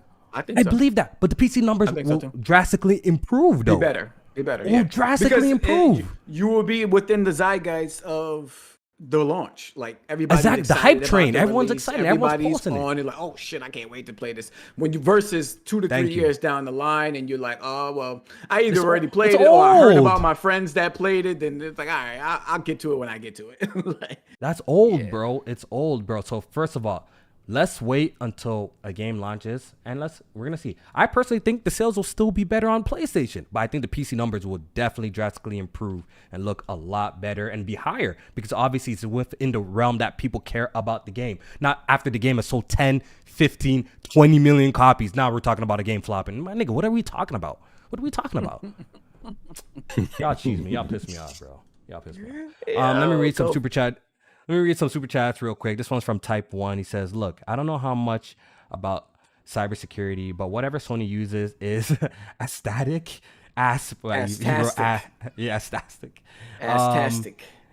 Get better security. I don't know if it's hard to feel bad for these dudes at this point. LOL. Happy holidays and stay smooth, y'all. We appreciate the super chat donation, though. You know, yeah, I feel a little sympathy for the people that got their I feel bad for that. I feel bad because Sony should have better security for them. Like, that's where I feel bad. But this ain't just a Sony, but it's not just them though. This has been happening like across the damn industry. Yeah. I mean, somebody like Rockstar, like as much money as they make off Grand Theft Auto Microsoft, alone, I mean, with them being league, Microsoft. Yeah, that's true. Okay. One more. This one is from, I cannot pronounce this. It's KIOP901. I don't know what that's supposed to say, but K-pop, I don't know, but K-pop. Put your name, put your pronunciation in the chat. I need to see your pronunciation because I don't know how to pronounce that. I'm sorry. He says, guys, there's a cap when it comes to consoles. Sony bringing their games to PC, mobile, and cloud generate more profit, and day and date is a good thing. I believe day and date is a good thing too. I don't know, like, yo, bro, at this point, like, bro, we're going to 2024. If you're crying about a PC port, something is mentally wrong with you at this point. I really believe so. I'm sorry to say it and that sound thing, but I think something is mentally wrong with you if you have someone that gets a PC port in 2024. Like, what are we talking about here? What kind of old archaic type of time are y'all on? Everything on PC. I'll sell my PS5 tomorrow. The funny thing is, I have a great PC. I still game. The funny thing is, I game heavily on my PlayStation still. That's a funny thing too. I still game on my PlayStation, bro. You know what my PC's been doing lately? This should be turning off on its own, just for no reason. Just turns off on its own for no reason. I didn't say shit. I didn't press nothing. It just turns off. Should be pissing me off, bro. I don't know, man. All right, but continuing, wrapping this roadmap shit up. It's good that we talked about individuals, so we don't have to go over that shit again. Ratchet and Clank coming out in fall 2029, so it's good that they're still making Ratchet and Clank games. I'm looking forward to playing it. I don't think there's much to say. We don't know any other details, but it's coming out. This is the big one. X-Men. It seems like Sony has secured an exclusive deal with Marvel that they're gonna have X-Men until December 2035. Insomniac is planned to release an X-Men game in fall 2030, which on the leaks it says it's releasing on PlayStation and guess what? And PC. Good. Like release on PlayStation and PC. You know what I'm saying? That's dope. Love to see it. PlayStation has the exclusive rights for X-Men until December 2035. Apparently, this was an interesting detail. The deal can be terminated if Insomniac doesn't sell at least 6 million units on PlayStation 5 and PC combined of one of the 3 major titles in the first year of its PlayStation console release. Jeez. So y'all followed, right? I think that's gonna happen. They doing that's easy. Spider-Man 3. Yeah, that's easy. Yeah, Spider-Man did like what 5 million in the first 11 days or something like that. I think X-Men is. It might not be as big as Spider-Man, but it's big. It's big. I just find it funny how those Xbots were saying, "Ha ha, we got Blade ponies." But now, when this X-Men game drop, I don't know. We still don't know if Blade is exclusive. Like that's still a. If they demanding 6 million units for X-Men, I wonder if that Blade shit is exclusive. I don't know. They might be demanding some crazy number for Blade too to sell us about to keep that shit exclusive. I know. But they said that the deal can be like you said, the deal could be terminated if it doesn't hit 6 million. I think an X-Men game would definitely, especially if they're gonna be building up to it from the Wolverine games. Like I think that's what the Wolverine games is set out to do. Is to and you have to think like people been wanting a good X-Men game for years. Since X-Men Legends, brother. Right. Once the freaking Wolf was like once Spider-Man 3 and Wolverine come out, that junk could easily hit that. Yeah. The 6 million. I'm not afraid of the targets for them. They're definitely gonna hit that. All right. So okay. Any other interesting things about the X-Men? Look, Insomniac is gonna be making Marvel games for a while, bro. Until this deal is ended, they're probably only making Marvel games. Sad days. It says here that they're gonna be starting a new IP in like 2030, so 2031. Okay, so new IP, that's not. So you think that's not anything Marvel related? No, I don't think that's Marvel related. Okay. I don't think that, because I think at that point they would have more revenue and profits from these Marvel games to then take a chance with the new IP. Like we've been saying, like these new IPs, it's hard to put out these big budget new IPs and then they fucking flop, and now you in the you know what I mean? You losing money. So from there they'll have enough of a cushion to be like, all right, let's take a chance with something and make something new and put it out and see what happens. Okay. This is an interesting detail too. Marvel royalties. This was interesting. Okay. Jeremy, you see this? No, I haven't. Them boys cashing out. You didn't So taking send on me that, J man. Yes. Check the chat for this Discord chat. For the room here, yeah. Oh okay. wait, no, I didn't put it there. Yeah, put it in there for him. So this is the apparent breakdown that what Marvel gets paid from these game sales, right? Apparently, for a digital game sale, they get 9 to 18%. That's pretty high. I don't know. For the digital sales? Yeah, for a digital, for anywhere between 9 to 18% of a digital sale. Okay. 19 to 26. Okay, go ahead. Hold up, because if it's a PlayStation game, so they would get 100% of the digital sale on their store, and then Marvel gets 9 to 18% of that. Okay. For physical, to 26%, right? 19 to 26%. Okay. For DLC sales, 19 to 26%.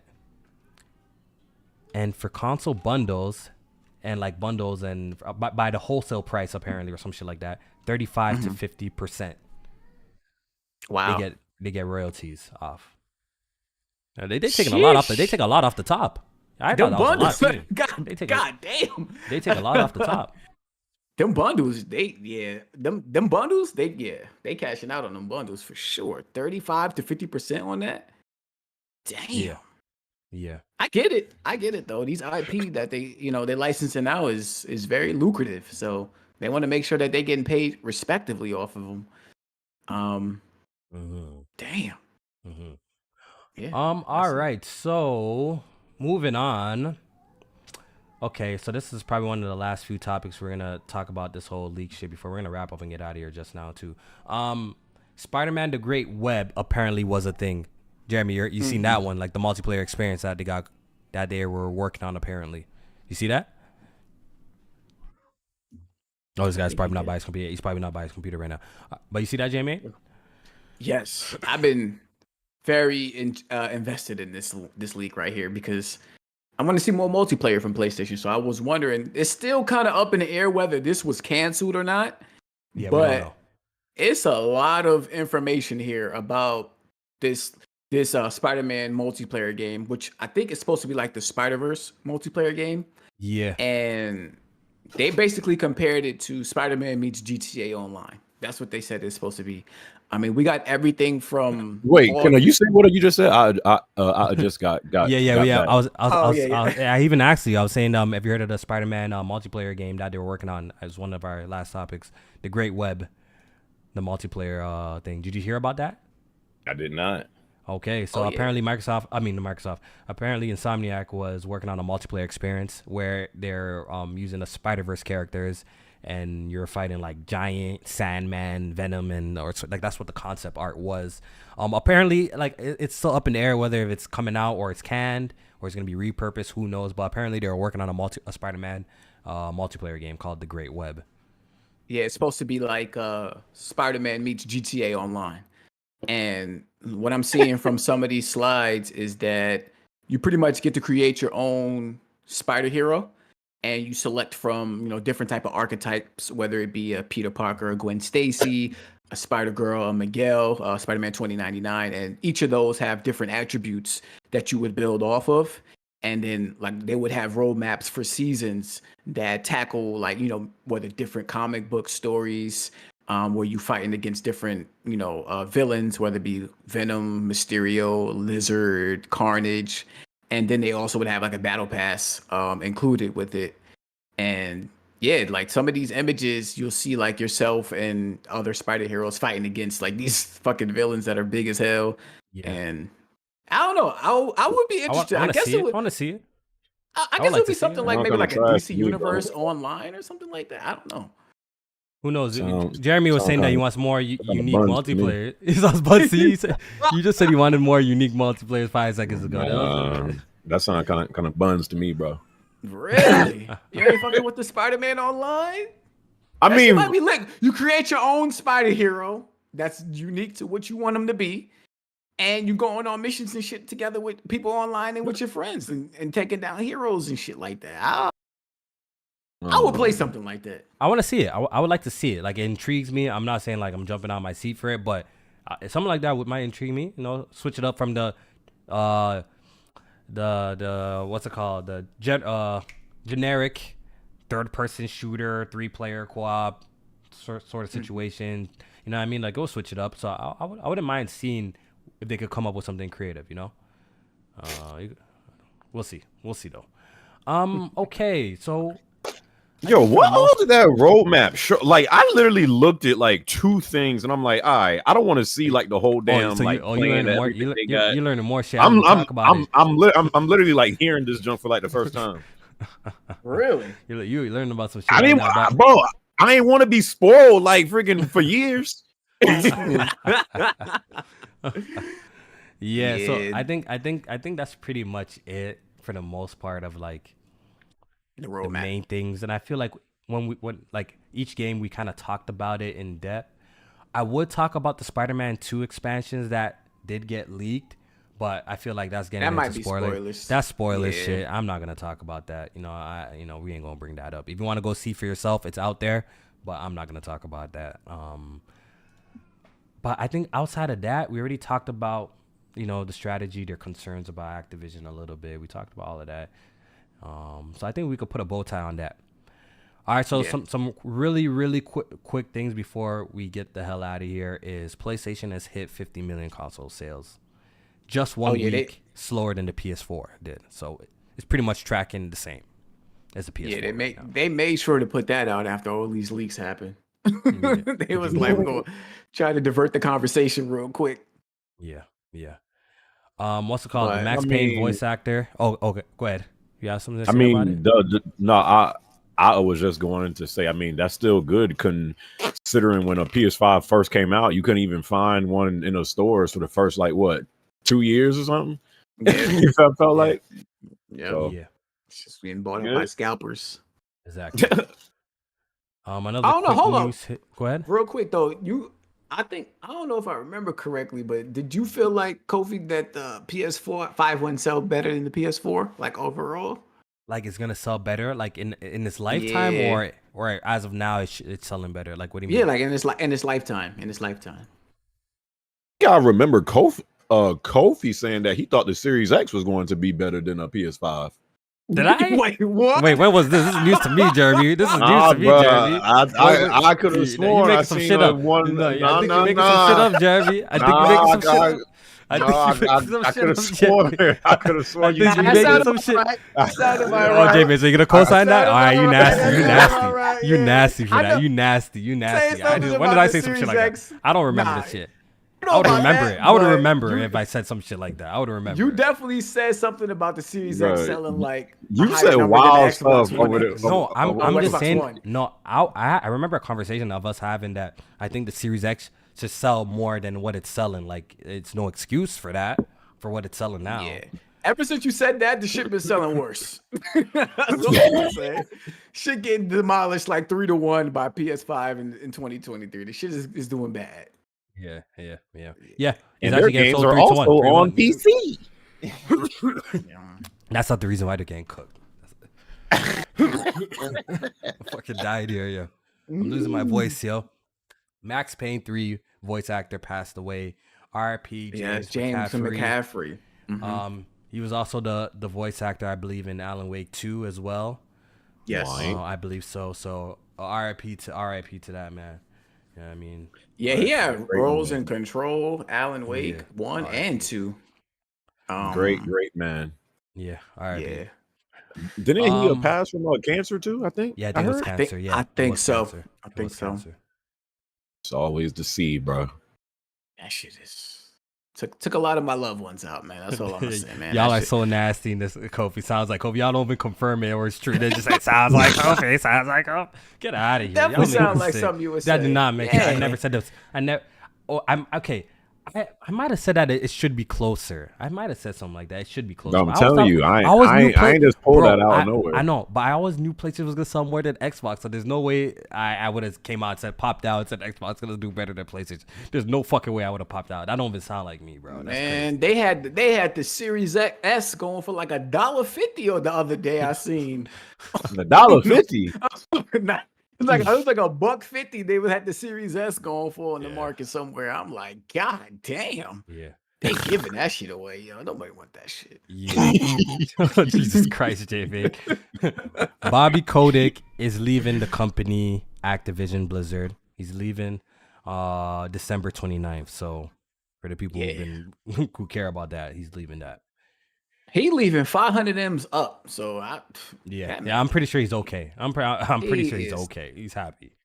It was 139 for the Series S. My bad. But yeah, Bobby, he's out of there.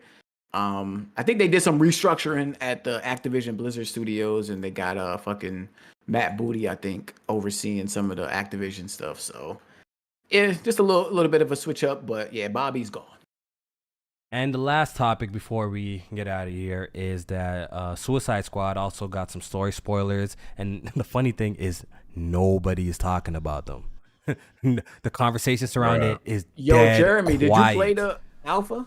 You know what's crazy? One of my viewers had sent me a code for it, and I was supposed to put it in on a Steam. I like forgot. Like I don't even like nobody wants to play that game. No. But I will say, this though. I have heard from people that have actually played it. They said it wasn't as bad as like it's mid. Oh, so you played it, Kofi? It's mid. Yeah, it's mid. It's mid. I was on vacation, so I didn't get a chance. I downloaded it, but by the time I got home, it was. I just find it crazy how a lot of suckers were saying, "Oh, Rocksteady is one of the best devs They fell off of all time." Now all it takes is one game, and now, now all of a sudden they fell off. Them boys fell off. Yeah, they need to get back. That's why my motto is you got a 5-year like window to release your next product. After that, you can't be held to the standard before, because I don't know what the fuck been going on in that studio in those years and who done came and went. Like, nah, 5 years. Like 5 years is what you got before I'm like, I don't know about this next product. I heard though that they're I mean, and I don't know if it's true or not, but some of my viewers have said that I think Warner Brothers has like forced them to pretty much make this game, and they have to do it around like a battle pass and everything. It's really not the executive. Yeah, the executive. So it's not even something that they really want to do. So I mean, if that is true, damn, because this junk is not gonna. Now Warner Brothers themselves came out and said that they're looking to leverage their IP to more like games as a service, more things that'll create more revenue. And they double down. That's AKA games as a service, battle pass, doing things that'll get people to spend more money on your game after the initial purchase. That's what they're trying to do. So that's what they fell victim to, and which is probably why some of them people left from Rocksteady. Like I think the founders like left from there, or at least one of them. So Kofi, when you played the beta, what did you think about it? Okay, first of all, it's one of them type of games, bro. It's one of them type of games where is it like Avengers tier? It's a worse version of Sunset. I felt like it's a worse version of Sunset Overdrive to me.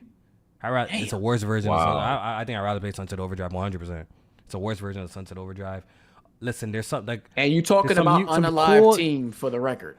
Yes, there's some cool. How much time did you put into it? I did the tutorial of all the characters. Then I played maybe 30 more, 40 more minutes. Then I put it down. I couldn't finish it. I'm like, no, this is not it. I put it down. It's not it, bro. Who was the most fun to play with? I heard it was Deadshot. Boomerang for me. All right. Yeah, it's the Boomerang guy, whatever his name, Boomerang Man, Boomerang guy, whoever his name is. So he had the coolest shit to me personally. So it's not a day of one cop. And I will be skipping. I will not be playing that day one. I think I feel like the top of the year has some fire too. I think the top of the year got like Rise of the Ronin. It got Final Fantasy. I will be skipping. I will not be playing Suicide Squad. Yeah, I'm not playing Suicide Squad.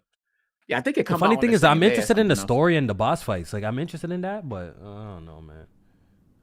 Oh, I heard people was Are we under? Oh, my bad.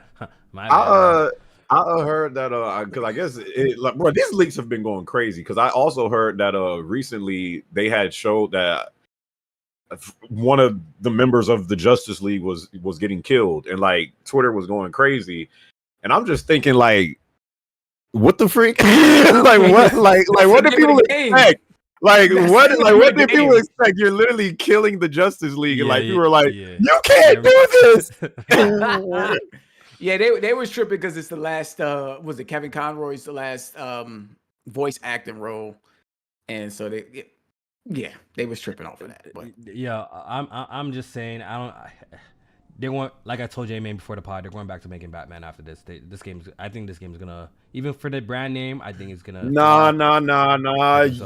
You cannot return to Batman now because people are looking at you different. Don't try to take the easy road out. They're definitely gonna return to Batman. They're gonna do what works. They're gonna return to it after this hit commercially flops. They're gonna. I'm assuming. I'm assuming they're expecting to do big numbers, right? They better do Batman Beyond. That would be Suicide Squad. Yeah. They definitely. Suicide Squad will be on sale 3 weeks after release. Oh, so like a Ubisoft game. Yeah, like Avatar. Avatar is already on sale. It was already on sale, 40% off. Same. And it was their first $70 game too. Yeah. Damn. It's not it from what I played, but we're talking about a different game. We're talking about Unalive Squad. Did y'all see any of them sales numbers from the PS5, PS4 games? No.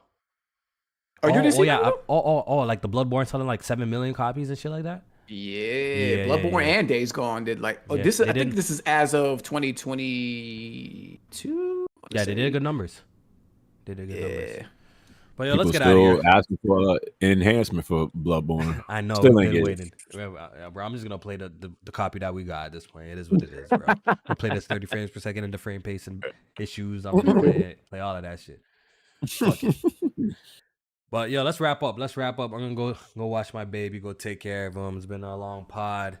Kofi, it don't look like you were stressing, bro. Like you was getting interrupted. You was getting like out of your chair multiple times, bro. Let's go check on the baby, bro. That's what I did. You ain't got time for this stuff no more, bro. It's like time to hang your jersey in the rafters. Wrap it up? You want me to wrap it up? Go off into the sunset, bro.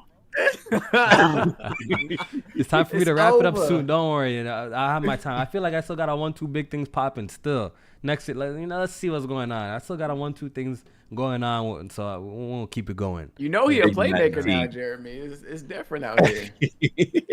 Yeah. Jeremy, I know you came across that Spider-Man review. I mean, I did. I seen it. I seen it got like 300-something thousand views. I'm like, look at Kofi. I'm like, look at my dog Kofi. But then the next video after got like. But then that next bit after, you went right back down to reality. 50 views, nigga. Yeah, I don't do that bad. Don't disrespect me. The last video got 4,000 views, sir. 4,000. I'm sorry we're not big 100K subscribers over here yet, but don't worry, your boy coming. You got some shit coming, bro. Nah, I saw it though, and like and it's really not just that vid, but because I like lurk and watch like a lot of people, but like just like bro, your professionalism, the freaking quality, the shots. I'm like, okay, I see you, Kofi. I see you. I appreciate it, Jeremy. I appreciate it. No, listen, everybody ain't got a world star to put them on the map like Jeremy did. You know what I'm saying? Everybody ain't got that. You know what I mean? It's hard for us out here. Yeah, but I do appreciate you pulling up some part of us, man. It's always a pleasure, bro. Appreciate it. Yes, sir, man. Thank you guys for having me on the first my first good gaming podcast. I had a lot of fun talking to. It's always fun reconnecting with Kofi and J Main and y'all chat. So I appreciate y'all for having me on, and hope you guys have a good rest of y'all night. Yeah, it's unfortunate you ain't gonna be able to run it back and scrape BG team up in factions, but we didn't even talk about that. That's old news. That was last week. It's really not that old though. Like we can talk about it again. Wait. So Jade, man, what did you would think about that? About the whole I thought Naughty Dog bit off more than they could chew, and I'm not even saying pause because I know they get down like that. I thought they bit off more than they could chew with the trying to do like PvE and shit like that. When initially we just wanted more of the PvP stuff, and that's why it ended up getting canceled because they tried to do too much. Bro, my whole thing was this. Even if your vision was bigger and like they wanted to, you know, turn this into like a big you know, live service game, you could have started out still having it be like, you know, kind of how Factions 1 was in the first game, and then just put in updates from there and like make the game grow like over That's the games time. as a service, right? That's pretty much a games as a service. Yeah, right? but like they like came out and Bungie was, you know, kind of trying to big bro of them saying, no, you can't do this, you can't do that. and shit was fucked up too, Bungie. Yeah, so they came out and yeah, so I just thought the whole way that they went about doing it it's unfortunate that it got canceled, but I wasn't shocked. Yeah. We said the same thing like last week. We're talking about like, yo, we weren't really too shocked when they, you know what told the sign for me. I think I came out and said it on the podcast. The podcast I said, yo, the game's officially on ice. There's we saw reports that they've taken most of the staff off it. I'm like, yo, this game is canceled. They just don't want to come out and say it's canceled yet. I literally said that. I'm gonna go back and find the clip. I'm like, yo, this game's canceled. They just don't want to say it's canceled because they know they're not probably outraged. They're gearing up for the blowback. But they probably got to a point where they're like, you know what, yeah, we have to just come out and say this shit's canceled and we're working on some other shit. That's why they're throwing in there. We got multiple single player projects in the But don't worry, guys. We got more remasters and remakes coming for you. They want to throw that in the mix. They want to throw that in the mix to confuse you and deflect a little bit. So you know what I mean. So we knew what they were doing with that. They know niggas love a single player. Yes, sir. Yes, sir. All right, J Mane. All right, want to wrap it up? Get out of here. Yeah, appreciate everybody tuning into the show. Of course, we appreciate Gamer for pulling up on us, and of course, having a great show. Hit that like button before y'all get up out of here. Shout out to the Detroit Pistons for losing 25 straight games. Excuse me? I know. Wait, I threw that in there. They what's their record right now? 2-26, good brother. Jeez, I didn't even know that. God. Yeah, they're terrible. And they lost to the Utah Jazz, who was running like their B team. So yeah, it's bad. But we might see y'all next week, depending on what the news is looking like. This has been the most active December that we've had in a long time, if not ever. So we can never say we're gonna go away, but we might see y'all. If not, if it's light, then we'll catch y'all in the new year. Yeah, real talk. Depending how the news is, we might see y'all next week. We might not, but I'll let y'all know on Twitter. All right.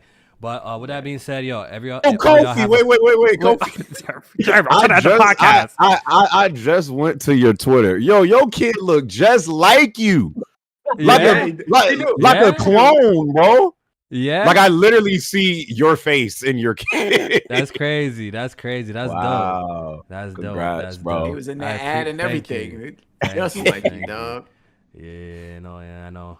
Thank you. I appreciate that. Yo, yes, sir. Be growing up. 8 months just now. In a couple of days, 8 months. Is he starting to try to walk yet? He's crawling. He's pretty much trying to crawl right now. Yeah.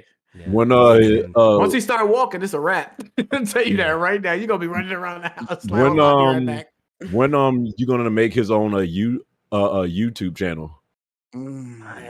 He might pop off on mine a little bit here and there. So he can carry on Puddlegate. Oh my god, bro! You're so fucking annoying, Jeremy. Bro. It's been 5 years, bro. It's been 5 years. Let it go, bro. But dude, you see the puddles? Like those puddles? Yo, bro, I be telling us, bro, like it's 5 years old, bro. Like let it go, bro. Like after 5, you know what happened in 5 years? Niggas got married, niggas got fucking kids, bro. Like come on, bro. I can't. Like come on, bro. Let it go, bro. Forever. Yeah, man. But we out of here, man. I hope everybody has a great night, and we'll see you maybe next week, or we might not, man. But if not, we'll see you in the new year. All right.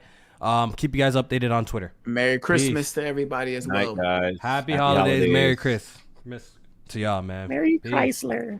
I sent you I put the link of Kofi's new ad in the chat, Jeremy. You talking about the ad